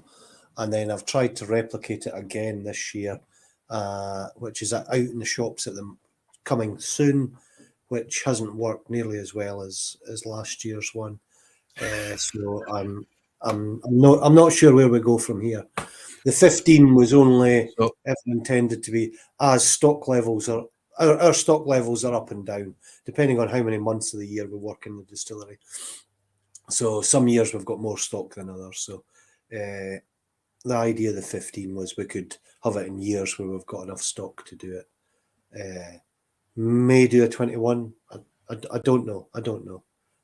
Wow. I never really knew how to manage the stock properly. So I kind of thought of it as like an atomic half-life. If you've got 100 casks, you should never bottle more than 50 in 1 year, and then never bottle more than 25 for the next one, and then 12 for the next one. But the problem with that is then you get down to silly amounts. So the 15-year-old this year basically used up the last of the 2007 stock. So there you go. I'm afraid there's if you're looking for another 15-year-old, it's good. You can be part of the people that go chasing that, despite Francis telling you here tonight that it's not as good as the last 15-year-old. But you're not going to get an 18. You maybe get a better chance of a 21. Eric Cunliffe is saying, you bringing that to the Bon? We'll take good care of it for you, giving me a wee wink, Eric. I'm in the mood to do it right now. We're limited on the amount of bottles that we're going to open at the Bon. There's already some in the lineup, but you never know, Eric. You never know what's going to happen on Saturday night. Let's just see what comes along. Jimmy Legg is saying, "Law, what a salesman." And Chris Brook is saying, time for me to head off for the evening.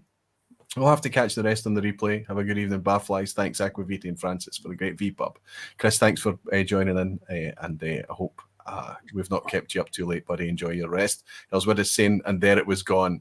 And Jimmy Legg is saying, that's just his opinion on the 15-year-old, a wee smiley face. And Ross is saying, Francis's Daftmill is like a Burgundian Romani Conti of the Scotch whisky world. I don't know the reference there, but I'm going to suggest that it's something that's probably equally enigmatic. I'm not sure, Ross. You're obviously in wine country there, and I'm not the right guy for that. Yeah. So I tell you what. I thought I was a cult leader, but I must be on a different tangent altogether. Maybe you're not Burgundian Romani Conti.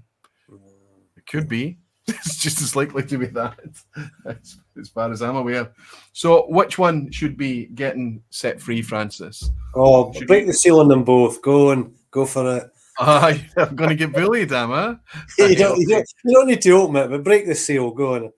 Well, there's something. Well, actually, that's not fair, because if we go back to when we first met at that Glasgow Whisky Festival back in 2017 or 2018, I think probably 2018.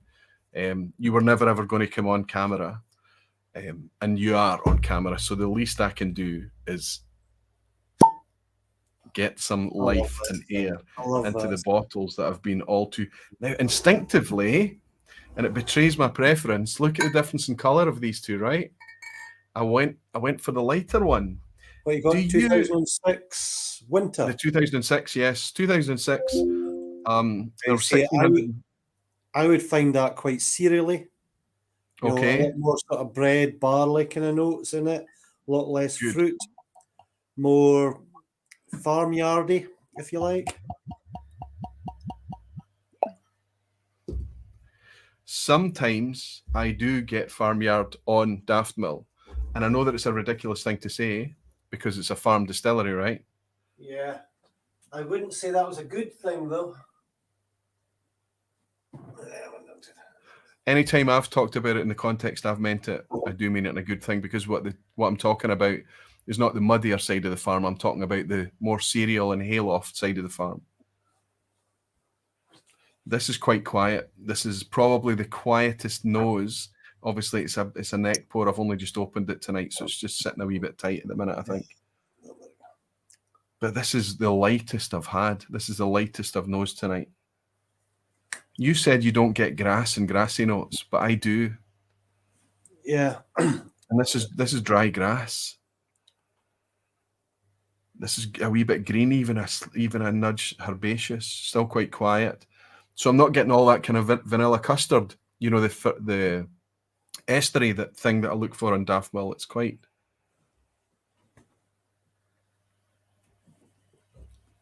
Mm. No, I taste it. Will you taste it? Oh, that's nice. That's dry.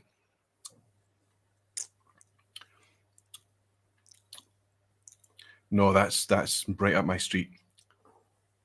So the vanilla is much more muted, much quieter. This is much more. You said cereal, didn't you? This is much more malt, barley forward. 2006, bottled in 2018, and I would have bought it. I would have bought this. So this has been on my shelf sealed, Francis, for 5 years. It's about time that it had a wee bit of air in the bottle and get it poured. But obviously what that means, and I know what's going to happen to this now that I've got another Daftmill open, it's just going to get rinsed. I do share it. A lot of people come along and say, you know, I've never had a chance to try a Daftmill. Can I try it? So let's talk about you and your preferences then. When I asked you about your favourites and what you like and things, and you don't mind me repeating this as a wee anecdote, do you? Because you said, well, aye, but sometimes it's a wee bit like being a strawberry. Imagine being a strawberry farmer. You'd soon get fed up eating strawberries, right? That's what you said. And you talked about, you know, your preferences in whiskey much more generally. But if I was to focus you on the product that you make, the whiskey that you make, what is your favourite? What do you love? I'm very wide range of tastes. I've never had a bad Glenfarclas. I'm kind of in love with Glenmorangie at the moment. But I'm talking about. I know you went through a list of what your how much you loved Longmorn and Glentalkers and things. I'm talking about when you're allowed to enjoy your own whiskey. When it's Daftmill, are you leaning more towards the more mature, the more young and sprightly? Are you going for the? I kind of know. I think I know the answer to this, but for the sake of us chatting tonight, obviously you've released some really quite dark. You sent me this. Yep. A really dark sample here. My favourite one so far was probably the previous, not the 15-year-old that's out at the moment, but the previous 15-year-old that was released, was a year past March or something. But I can't separate out the whether it's really good quality whiskey or whether that bottle symbolises 20 years of my life. Wow. From start to bottling. So I have an emotional attachment with that bottle. And this one? Yeah. I don't have hellish much of it left because I drank it all. I didn't keep very much back, and I'm sitting with half a bottle of it. So well, I owe you, sir, for you to be that one's kind of special to me. But again, I don't really think it's the quality of the whiskey. I think it's just everything that it sort of symbolises in that as well. Well, I've only had a wee tiny sip of this in the past. The 15 went out at cask strength. Oh, that's very lemony. Yeah. So this is exactly the same casks that weren't good enough to go into your winter 2006. So they were left for another. They were the ones we didn't like. But incredible. In 3 years they were way better. Wow. To me. There you go. You'll be able to, you've got a wee bit of the 2006 in your glass. You'll be able to compare so them. The 2006, the one I've just cracked open, right? Yep. And it's right. I think it's maybe because the neck pour, but it's the one that's lightest on the nose. It's the one that's most kind of biscuity barley, let's say. This is the kind of the most of the heel oft, I'd say. This one, the 15 that I've just nosed. Sweet citrus, sweet lemon, limoncello even. Orange oil.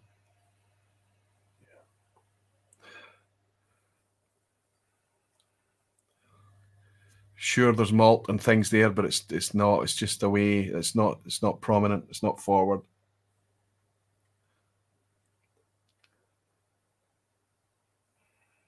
ridiculously elegant. What's the ABV on this, Francis? It was quite low. Very low. This was 55.7.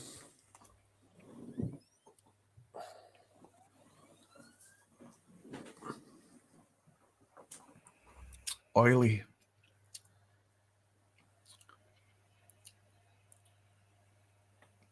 Oh wow. Much more Daftmill-y. You don't think? I don't know. I don't know. I think if somebody gave me this, this, it's almost like that really lovely, almost verging on sweet tropical fruit that you get when you leave something alone for long enough in a refill cask, right? Yeah. If you leave Scotch whiskey long enough, it ends up developing that kind of tropical note, and that's here. So all the kind of key markers for me that stand up and say I am Daftmill are much, much more muted on this. That vanilla custard cream thing, the creaminess, those estery notes, the bread notes, the pastry shop, the patisserie, all that kind of stuff. This is just, but 15 years old, come on, it's for me, I've talked about the age statement before and Scotch whiskey and stuff, but 15 years for me is just, it's that perfect sweet spot.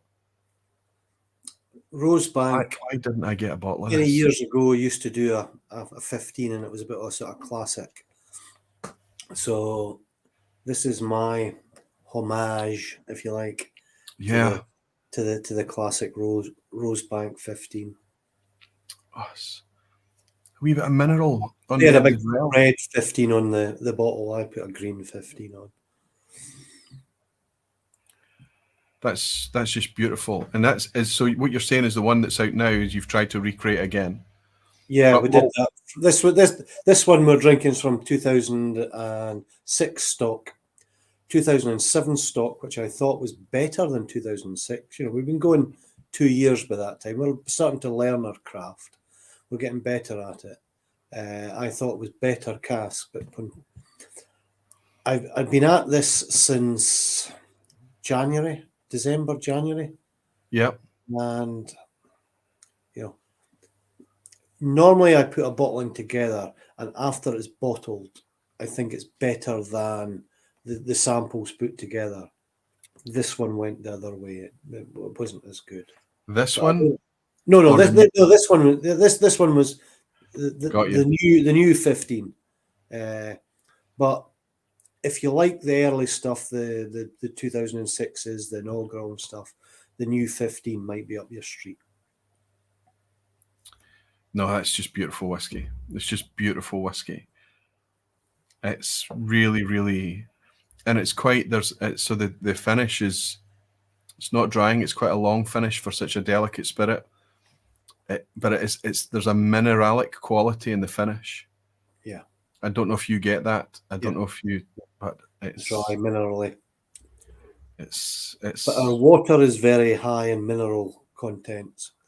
There's a lot of calcium and magnesium in the water. It's coming through old Devonian sandstone, so it's got a lot of dissolved minerals, which is great. Gives you a great fermentation.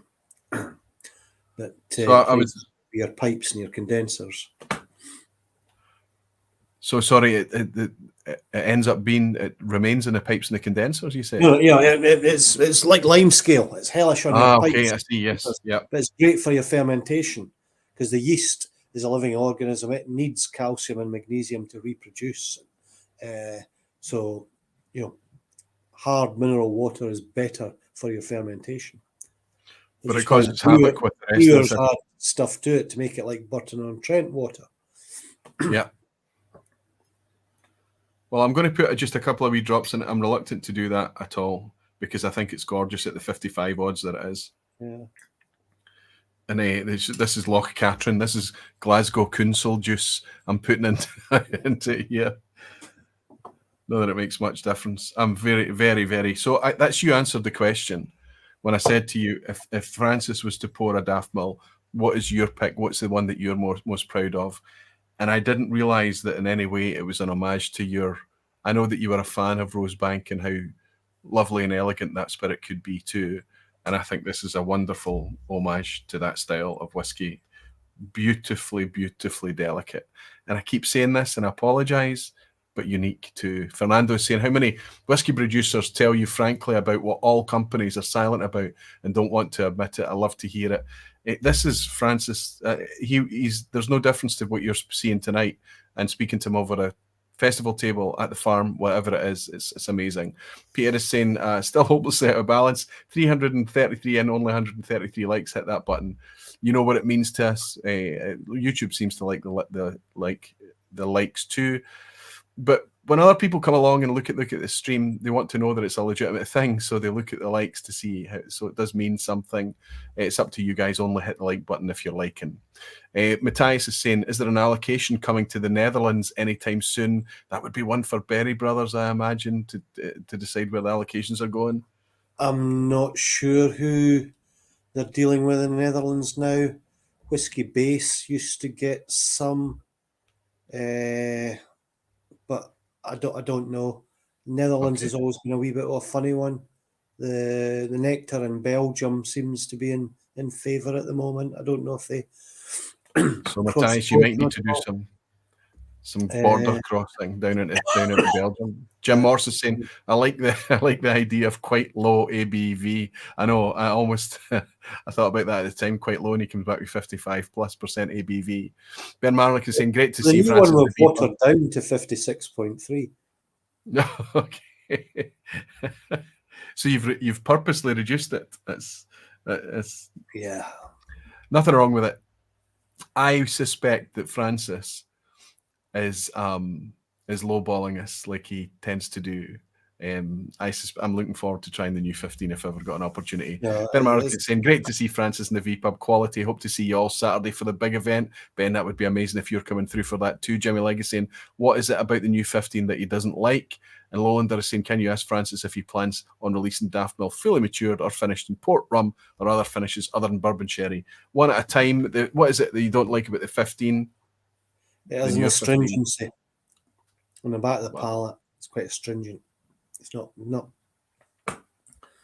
that great. This doesn't have it at all. Lowlander is asking about port casks and rum casks and all of these things. Do these even exist up in Daftmill Farm? I don't like finishes. We haven't really done any finishes, but the first sherry casks we put out were way over the top. They were sort of satanic in the tannic of the sherry. Satanic. But the chap for berries that we did it as a Berry Brothers bottling, and he loved it. And pouring it at shows, about 30% of people would like it, 30% of people would really hate it, and the rest were kind of in the middle. But I was looking at a way of knocking the edge off a brand new cask before doing a full maturation in it. So I thought if I could do a quick finish, that would take, the edge off the cask and make it a better cask for the next whiskey. For future, right? Yep. Yeah. So with the beginning of 2007, the stock I didn't like. It was kind of like the 2006 stock. So I emptied, I think, 10 bourbon barrels into Oloroso and PX casks. They turned black within a couple of months. I sort of shit myself and thought, whoa, this is going to go way over the top. So I put it back into the original, the barrels, the original bourbon barrels they came out of. And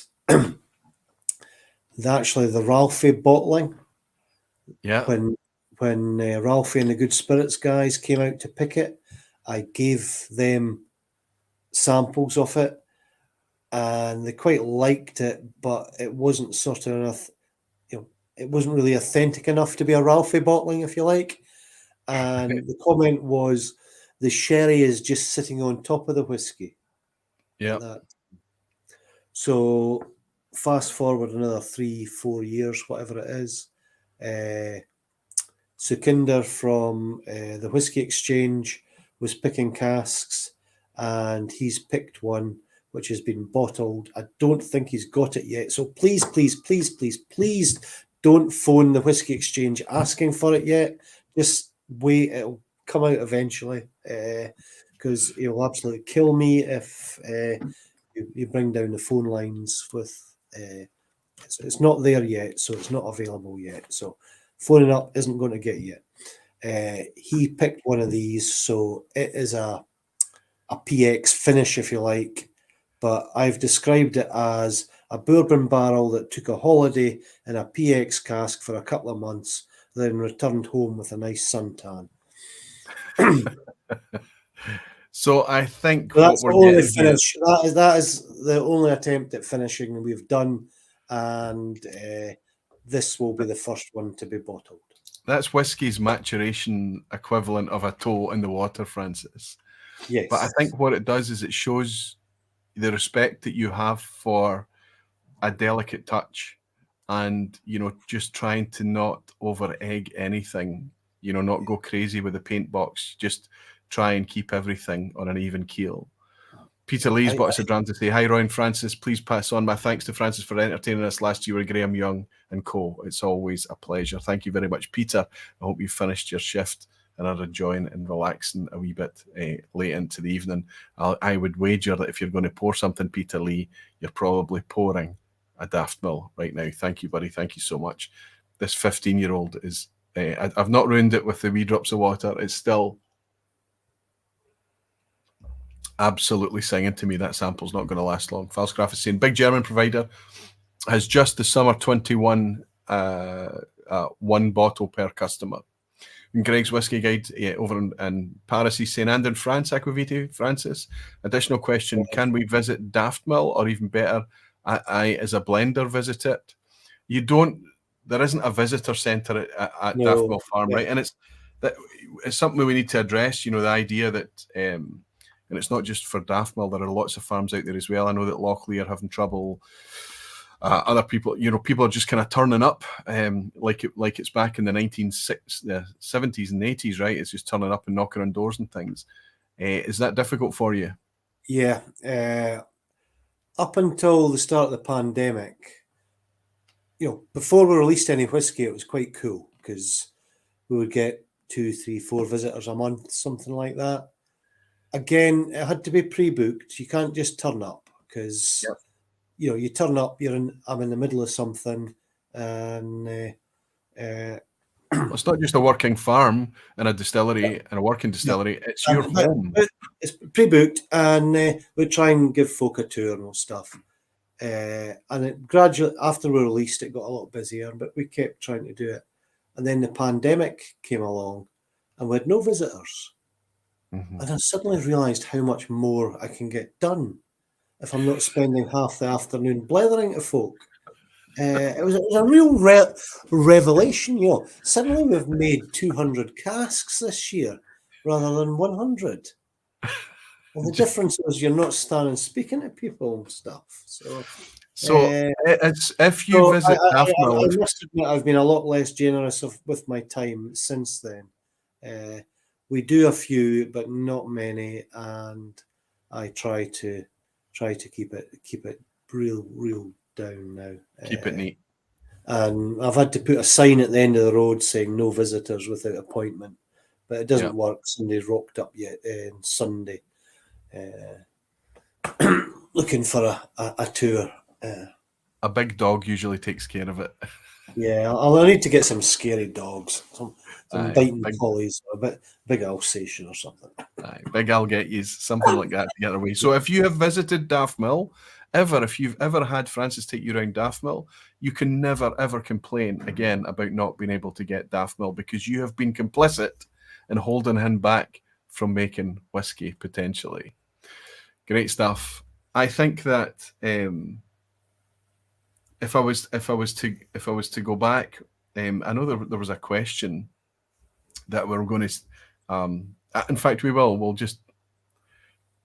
finish on that question. We will, because I think we have to ask it. You mentioned that you had done all the work to discover what it would take to build a distillery. You had done, you'd submitted planning and everything, and you realized that you could do it. You realized it could be done. And you were already pretty deep in, you were already half committed by that time, no doubt. But you spent all that time realizing that you could do it, but you didn't spend any time, as you opened the stream tonight, saying, should you do it? So as I speak to Francis, with everything that's happened over the years of you distilling and making whiskey and learning the craft and working everything out of the kinks of a very, very small distillery. I mean, 100 casks a year on a good year with visitors. And then look at where you are today, post launch in 2018, how much it's been received, how much people love it, how much they covet it, and how much of an enigma it's become. Should you have done it? Yeah, that's, I'm always amazed by how lucky we have been, so in the right place at the right time, and just hit it really lucky. I just try and do my best, as anyone can do, but when we started, I envisaged putting 6 bottles in a rucksack and going round shops pleading with them to buy it. There's no way we could have ever have known that the whiskey industry was going to go the way it's gone, and we're happy to be along for the ride, I suppose. No regrets, no regrets. I think it was Jack Nicklaus that was once challenged on being a very lucky player, right, at golf. And he admitted it. He said, yes, I am lucky. He said, but I find that the harder I work, the luckier I become. Yeah. It's just very typical of you to finish on that humility, Francis. I think it's endearing. I think it's every bit as enigmatic and as charming as the whiskey that you make.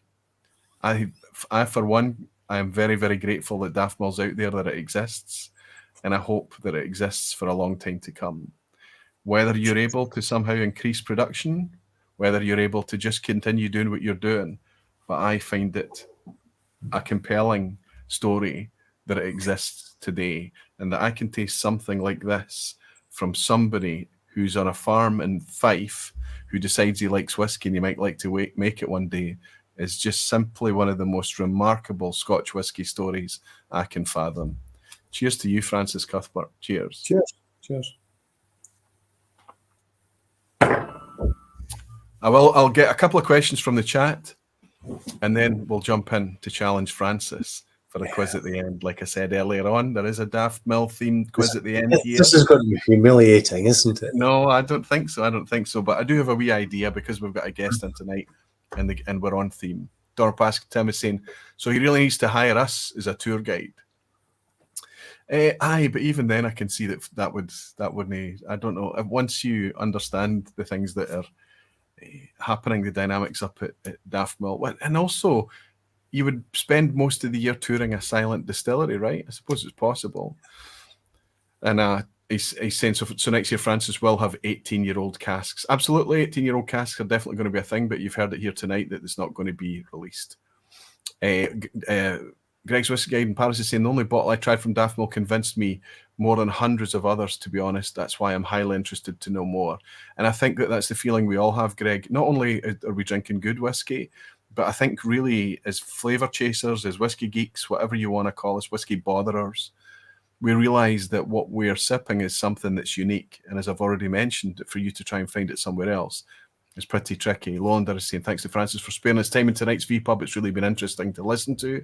And Des is saying, what a refreshing take on whiskey. Great chat. I feel that every time I speak to him, Des, and it's wonderful to have you in. Okay, I think we're in good shape. I think what we're going to do is, because Francis is participating in the quiz, listen, the quiz at the end is always a pass mark is 5 out of 10, but it's Daftmill themed tonight. So if you really want to up the stakes a little bit, let's try, for challengers who are willing and wanting to, try and match Francis's score to give yourself a pass mark tonight. Now, only half the questions are Daftmill questions. And I've put these questions together over the course of a few days, and I realised when I looked at the whole quiz tonight, this is not going to be an easy quiz for anyone, whether you're Francis or anybody else. This is going to be a brutal quiz. I think it's going to be tricky. So let's play against Francis tonight and see how you all got on against that. Simon Ray, you star. He's bought us a dram to say, great conversation, Aquavite. Thanks so much to Francis. Daftmill remains one of my favourite whiskies. Feel very fortunate to have snagged a bottle or two. Thank you very much, buddy. I hope to see you soon, my friend. Simon Ray at the Nottingham Whisky Association. Cheers, Simon. Thanks a lot, both, says Ross Brereton. Got great insight to one of the most coveted Scottish distilleries. See you Saturday, Aquavite. Ross, will I get to see you Saturday? That's amazing, fantastic. And Rob Smith is saying, challenge accepted, Aquavite. Okay, let's bring this in here. Let's get us on that a wee bit better so we can see Francis. So what we'll do, Francis, rather than you answer immediately, you probably know what the drill is. I'll ask you for your answer so that you're not leading the quiz, especially on the questions that you... Do I need a bit of paper with A, B, and C on it? Or... No, you're only competing against yourself tonight, my friend, so you don't need the ABCs. So there you go. It's if there was any doubt. All the answers to get a head start. That's right. And I don't know if you've got the chat up in front of you. And I don't know if when you play the quiz at the end normally, do you ever rely on the crowd? Do you ever rely on the lounge? I feel that's cheating. You feel that that's cheating? Well, and if anybody wants to use the crowd tonight, the lounge, you're very, very welcome to. Let's face it, there's nothing I can do to stop you doing it, but it's encouraged. We're in here to learn together at times. So if you're using the lounge to pick up on these facts and learn these facts, I think that in that context, that's okay. Anyway, we've got our quiz at the end, slightly Daftmill themed. I wish everyone the best of luck. Good luck, Francis. Whatever you score, you set the pass mark for tonight, my friend. Question 1. This week, Billy Walker released 4 new peated expressions from Glenallachie, calling the malt Michael Tor. Which of these is an actual legitimate release? Now, Francis, this is just fresh news this week, so I think you're off to a tricky one to start, right? Yeah, I've seen it, but I didn't bother paying any attention. Yeah, well, Billy, you released a 4-year-old peated last year. I wish I'd been able to get a bottle of it, but this is now Billy's whiskey. It's out there now. It's in the wild. Has it been I didn't order this one, but I managed to get hold of the other 3, and they're en route, I hope. One of them is called A, the Fast, B, the Furious, or C, the Turbo. There's a wee dram face badge there. This is if anybody's a subscriber, a reader, a follower of Dramface. This hit the news on Dramface this week. Is a news article up there. But absolutely, Billy Walker released. Now he's changed the cut points on this. So he's talking about it being 71 phenols parts per million in terms of peaty phenols. So he's calling this one the heaviest peating level of the 4 releases. He's either calling it A, the Fast, B, the Furious, or C, the Turbo. Francis, we're going to have to ask you for a guess then. Looking at the thing, I would have went, C, the Turbo, which makes perfect sense after you were saying it. But if I'm honest, I would have said A, the Fast. Is indeed the Turbo. The one that makes perfect sense. We tend to try and start the quiz off a wee bit easier, but obviously you need to have been had your kind of ear to the ground and been keen to see what Billy Walker was going to release and when. Interesting angle he's taken. Francis, you mentioned tonight talking about a peated spirit with a different name, Stratheden or whatever it was going to be, away separate from your own whiskey. That's what he's done there. Michael Tor is what he's calling the peated Glenallachie. I can't wait to try it. Question 2. Which of these distilleries is currently, arguably, just as part-time as Daftmill? Which of these distilleries work on a part-time basis? A, Glengarry up in Eastern Highlands, B, Glengoyne in the Southern Highlands, or C, Glengyle in Campbelltown? Which of these distilleries currently operate also on a part-time basis? This distillery also gets a bit of pressure for not running more months, right?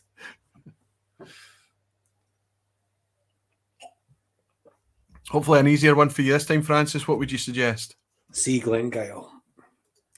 I think Glengyle is starting production round about now. It runs in the last 3 months or so of the year. And the rest of the year, it's obviously the staff, the team are running Springbank. So, of course. I couldn't think where you were going with that question, but when I seen Glengyle, it just clicked. Yeah. Part-time, basically, 9 months of the year. Actually, if you think about it, Glengyle is silent more of the year than Daftmill is. You're 4 months in production, right? And they're, maybe it's 4 months now, but somewhere of the similar order. I mean, obviously, they're making a lot more spirit than you are too. Question 3. Which brand successfully built its brand recognition by advertising next to the Times crossword in the 70s and 80s? This is back when malt whiskey advertising was simply not a thing. Malt whiskey was not widely exported. There were a few brands out there across the planet, Glenfiddich, Glenmorangie, there was Glenlivet out there, Lafroig, but not many. But one of them started to really build its branding through the Times crossword in the 70s and 80s. Famous story, is it A, the Glenlivet, B, the Macallan, or C, the Glenmorangie?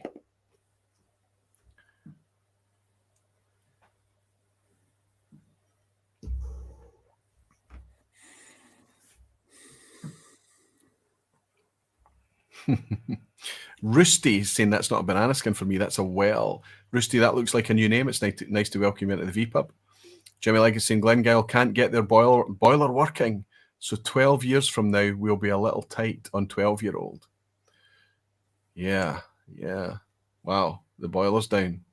A wee dram has come in from Whiskey 101. Nick, thank you very much. Sorry I'm late, but I missed a great one. We'll watch the replay. Just stepped off the plane. First foot on Glasgow soil. Are you here for the weekend, Nick? This is amazing. I think we're going to need a bigger boat for this weekend. It's incredible. Looking forward to it. Francis, what would you suggest? It was a pure guess, but I see the chat's been guessing as well. My guess would be the Macallan. Spot on. It was the Macallan. I've got an interesting screenshot here, and I'll try and it's difficult to see, but what we're looking at here is obviously the Times crossword. I took this from scotchwhiskey.com. And on the right-hand side here, you'll see this white blank box. It just says advertisement, and down underneath it, it's got a clue saying number 1 down, the malt, 5 and 8, which is obviously the Macallan. Very subtle advertising there, just one of the ads that they did. So, quite interesting to see. Obviously, there would have been different ads running next to that crossword every week. It's interesting to see how new a brand, in terms of a globally recognised brand, Macallan actually is. That's within my living memory, just over 40 years ago. Anyway, question 4, another Daftmill one for Francis. Daftmill was founded in 2005, but the date on the gablestone of one of the sensitively converted distillery buildings reads what?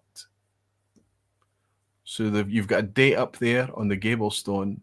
Is it A, 1809, B, 1907, or C, 2005? Jimmy Legacy and Aquavite, Macallan was great then. I suspect they still make pretty good whiskey even now, Jimmy, but what makes it out in the bottles, I couldn't tell you. I just don't buy or drink the stuff. It's way out of reach. And it has been for a long time now. Do you know this immediately, Francis? Do you just know this? Very Depends obvious. which gable you're on about, because there's 3 or 4 of them. And and they all have different ages. Yes. Oh, well, that's an interesting one. Well, I took this. I think this is an Ingvar Rond fact. I think this came from the yearbook. So that's an interesting 1809, one. The one underneath the clock. The one underneath the what? Clock. 1809. Underneath the clock. You're absolutely spot on. 1809 is the date on the gablestone. So Francis is 3 for 4. The earliest one is 1677. You've got one at 1677? Or 1767. One of those. Pretty early. One of the two. Yeah. And another one at 2004. And there's one at 2004. Yeah, when the building. Oh wow! Luckily, I put up 2005. It could have been a one of those quiz questions I have to give everybody a point on. That's interesting. I didn't pause to think. I should have maybe checked these. But if I'd checked the questions with you first, you wouldn't have been able to play along. So it's fine. Yeah, anyway, there we go. Francis is on 3 for 4 as we go into the picture question, and it's an ugly one tonight, in more than one sense of the word. We're looking at a distillery here, and rather than asking you where or what or whatever, I'm asking you which.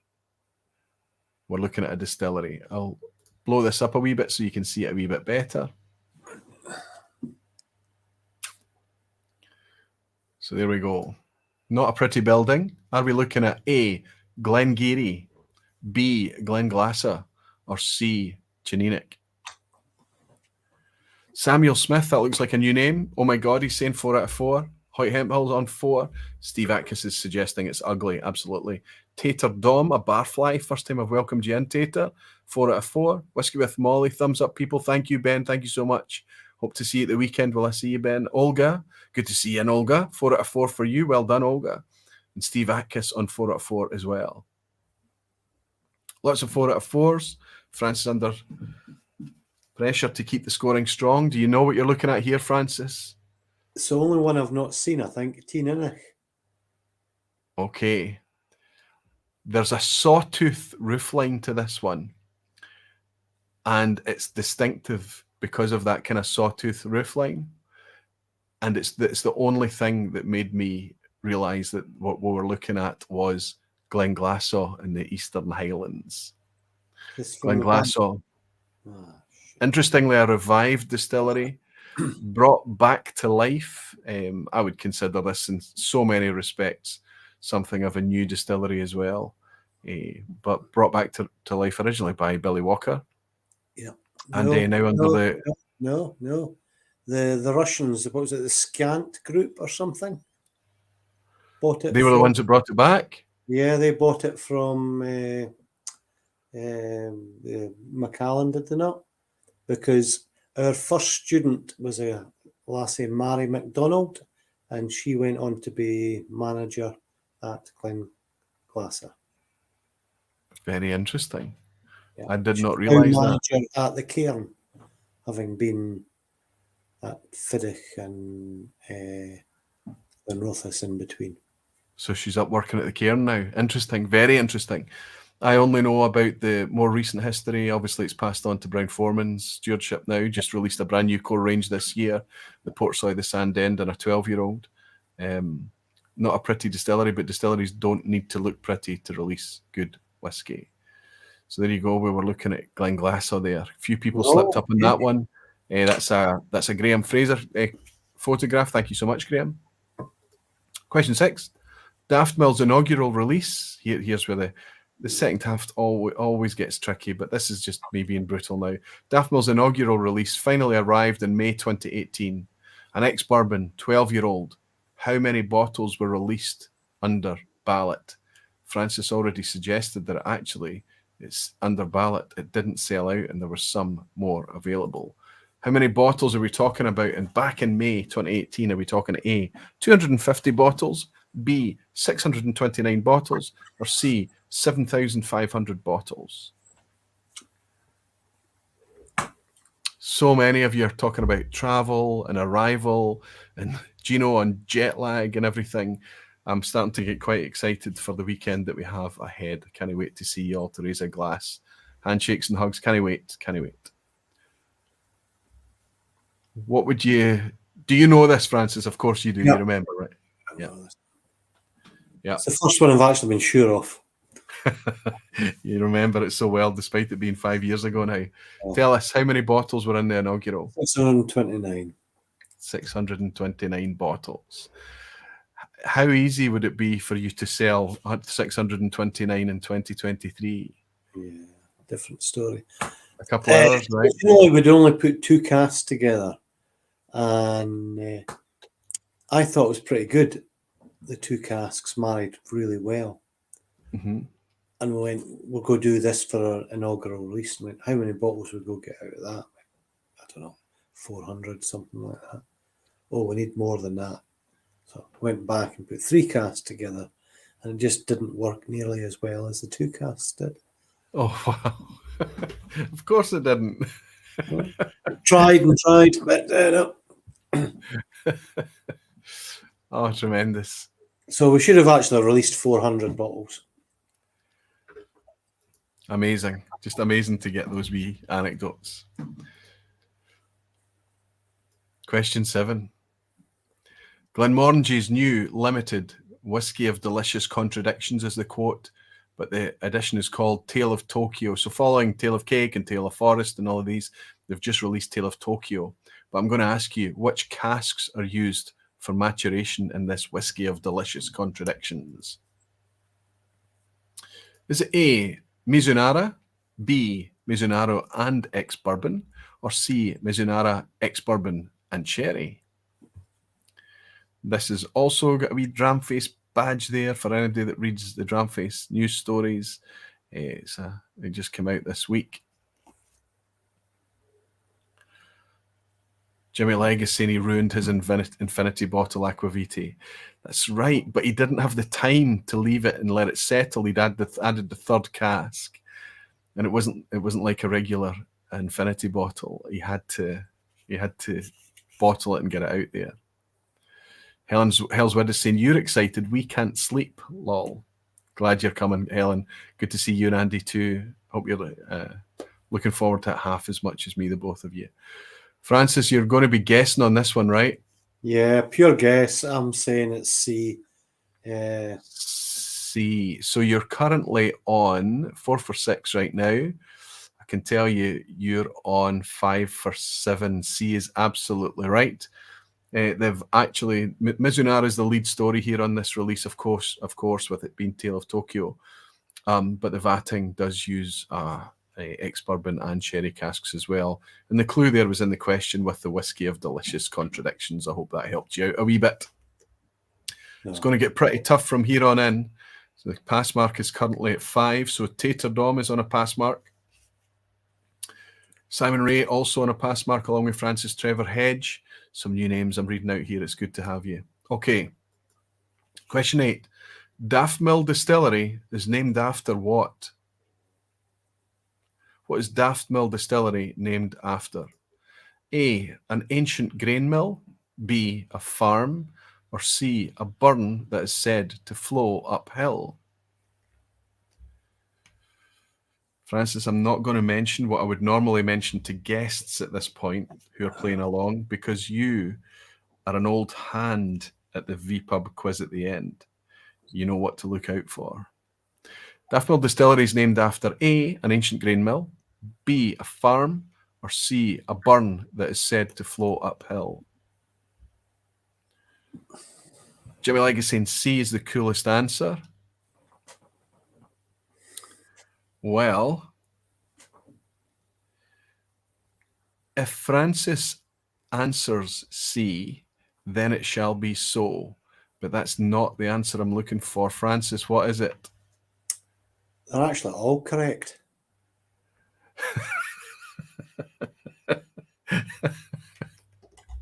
They're all correct.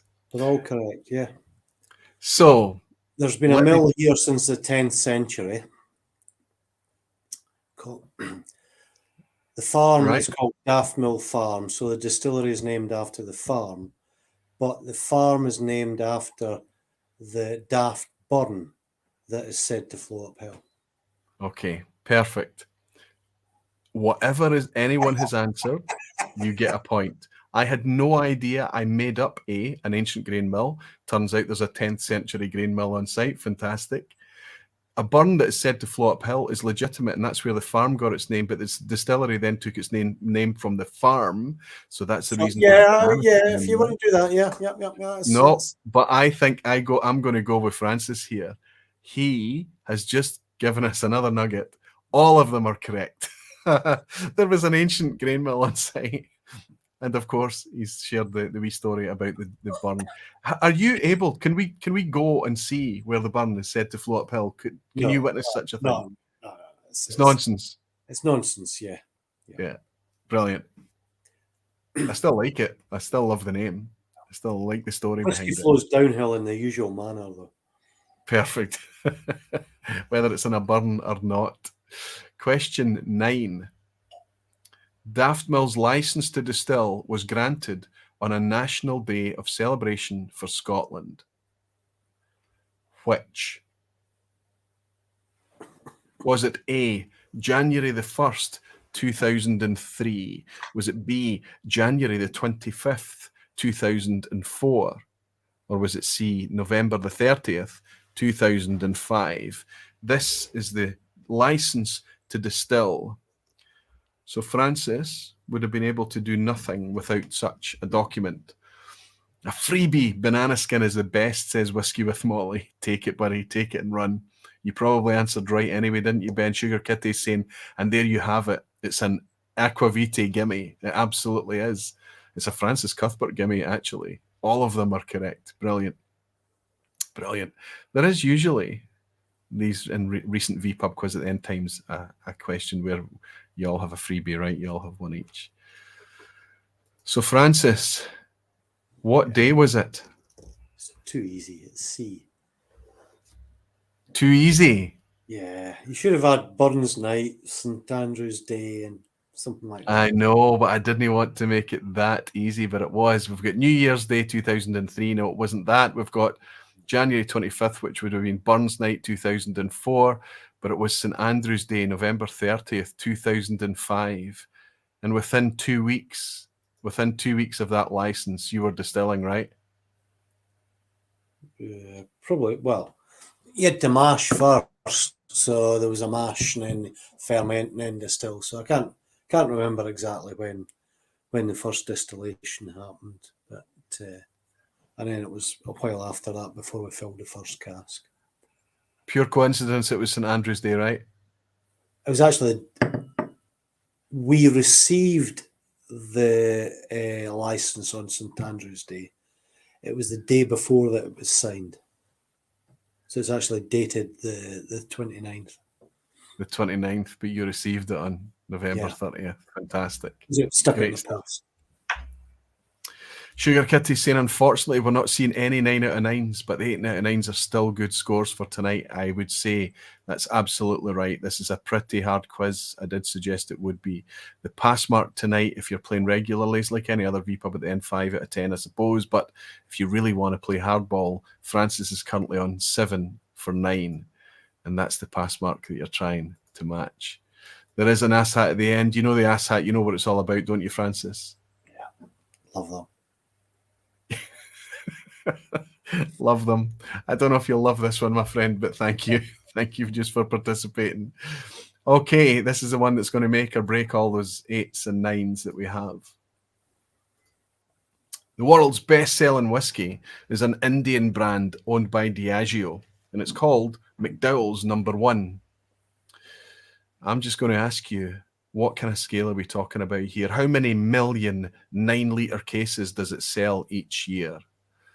About the same as the number of A, years that Daftmill has been in operation, B, centilitres in an official bottle of Cardrona. Anybody that was watching the vPub last week would have picked up on exactly what that is. Or C, years since the original Rosebank distillery was closed. So obviously, to answer the asshat question at the end, you need to know the answers to 2 completely separate things. But I'm going to help you tonight since it's been such a brutal quiz. I'm going to tell you how many 9-litre cases Jack Daniels sells. Jack Daniels sells 13.5 million 9-litre cases, according to the 2023 Malt Whiskey Yearbook. What I find interesting about this, Francis, and this is just my opinion, you don't need to concur in any way, but if this was modern times and an Indian distillery popped up called McDowell's, the SWA would be suing them for taking a Scottish name, I would suggest, but that's not happening. Bagpiper? Yeah, that's right. Yeah. Yeah. I wonder But how many other Scottish names are in that top 5, and I wonder who owns them. It's not all going to be Diageo, right? But we've got McDowell's, we've got Imperial Blue, Officer's Choice, Royal Stag, Johnny Walker, Jack Daniels, Hayward's Fine, Crown Royal, Ballantines, Blender's Pride, Bagpiper. You're absolutely right. It's in there. It's owned by Diageo as well, Bagpiper. So yeah, the SWA is not going after Bagpiper and McDowell's. Anyway, on the eve of Jimmy Legfest, it seems the right thing to do to give Barfly memberships. Aquavitae and Whiskey with Molly has just given it away 10 Aquavitae memberships. Ben, you're such a star. Thank you for your support. So that's everybody able to sign up through Ben and get access to all those wee emojis and things like that. Only stay on as a supporter if you enjoy yourself. I'm obviously asking you to guess here, how many million 9-litre cases does McDowell's sell each year? The same as the years Daftmill has been operational, which is, Francis, how many years have you been operational? 2005 till today, so that's what, 18, In 19. December, you'll make 18, right? Yep. I'm guessing Rosebank. You're going to go C? 30 years, something like that. Yeah. 30 million cases is your angle. CL in a current official bottle of Cardrona. 50 CL, and so 50 million cases. Francis is going C, which is 30 years since Rosebank closed. So, and he's absolutely right. Yes! He's absolutely spot on. Yeah, the ASAT did not trip you up at the end. I don't know how the lounge got on tonight, Francis, but you made it through, which means that you have slipped up twice tonight. A magic, really strong score, of course, 8 out of 10. And that is, if you want to play the tough game tonight, that is the pass mark. I'm going to suggest that not many managed a 10 out of 10 tonight. I think I realised probably too late that it was quite a brutal quiz, but it's okay. It has to mean something, right? It has to be one of those that it's fun for people to get it. Congratulations, Francis Cuthbert. Well done to the guys who beat me. That's brilliant. I love it's that. Insanity, right? That's great. Big Whiskey Bear got a 9. What was this? A new name as well? Big Whiskey Bear. What a great name. Whiskey with Molly Ben on an 8. Lowlander 7. Donner Pass got a 9. Fantastic, Tim. Well done. As well as Roosty. He's celebrating getting a 9. Superb. He's saying, hey, who else have we got? 9 out of 10. No bad post-birthday score. Hey, Mark, 9 out of 10. Well done, Mark. Mark who? Which Mark? Mark Watt. Is Mark Watt in? Fantastic, Mark. A 9 out of 10. Superb. I wonder what one. I'd love to know. Been cheating like hell, though. I wonder what one tripped him up. I managed to get a wee dram with Mark when I was down in Campbelltown a couple of weeks ago, and what a pleasure it was as well. Listen, can we raise a wee glass, everyone, just before I finish the vPub tonight? Because I did forget that one of our channel regulars, Helen, is celebrating her birthday this week. Helen, I know I'm going to get a chance to tell you at the weekend, but I'll tell you in the vPub too for posterity's sake. Many happy returns, Helen. Cheers to you. Cheers. Terrific stuff. Lots of great scores coming in. Falsgraf on a 9. Above Passmart celebrating. Sugar Kitty 9 out of 10. Pedro Menezes on a 9 out of 10. Francis Passmark, he's claiming it. Superb. Superb. 9 out of 10. Beat Francis on the Daftmill quiz. That has to be good, says Jimmy Legg. Listen, this is your week. If this isn't a purple patch for you, buddy, I don't know what else is. You're coming to a festival named after you. Donner Pass Whiskey is saying it's got managed a 9 out of 10 as well, Tim. I mentioned that, and Graham Fraser is saying not bad after a session in Edinburgh tonight. Graham Fraser, we don't expect anything else from you ever. Francis, thank you so much. I'm very grateful that whatever's happened over recent years, that you found your stride in making just amazing whiskey. It's almost like it was destiny. Just this nonsense that you decide that you're enjoying drinking it. Why can't we make it? We make the barley after all. We've got those buildings out the back. Let's do it. And before you know it, the planning is through and you suddenly can't turn back. It's like whiskey's finding its way. It's wonderful to look back after close to 20 years, right? By the time that you're submitting that planning. Of course, it's 18 years since it came through. But 20 years ago, you just considering, maybe I'll be able to make whiskey, put some in a backpack and go around shops. What's actually happening is that people are constantly searching and looking to just get their hands on one or two of your bottles over the course of their whiskey journey. It's quite an amazing thing. Whatever happens in the future, Francis, whatever It direction really it humbles goes, me, as you say. It's been really amazing, and I'm always grateful to anyone who buys a bottle. I think it's difficult to imagine a scenario where you can be any more humble than you already are. I think it's endearing. I think it's wonderful to hang out with you and talk to you. I think it's refreshing. The fact that you have that humility when you make such great whiskey is a lesson to us all. I'm going to thank you for spending your Thursday night with us when you've got such a busy day tomorrow. I'm going to raise a glass to... Enjoyed it? You enjoyed it? I'm very, very glad. I'm very grateful. I'm going to wish you all the very best for everything that happens in Daftmill's future. If it's anything that's like what's happened up to thus far, we're in for some spectacular whiskey. Francis Cuthbert Daftmill, to you and everyone around you, Slanship, my friend. Thank you so much. Thank you. Francis, if you're still there after the credits roll, I'll raise a wee glass with you afterwards. Otherwise, if you're going to slink off to your bed, you've done more than enough. Go and celebrate your 8 out of 10, my friend. Thank you, Francis. Thank you. No, thanks for inviting me on. It's been a great night. Cheers. Hope I haven't bored the barflies too much. I doubt it. I doubt it very, very much, my friend. I doubt it. It's been fantastic. Thank you. I don't think anybody could be.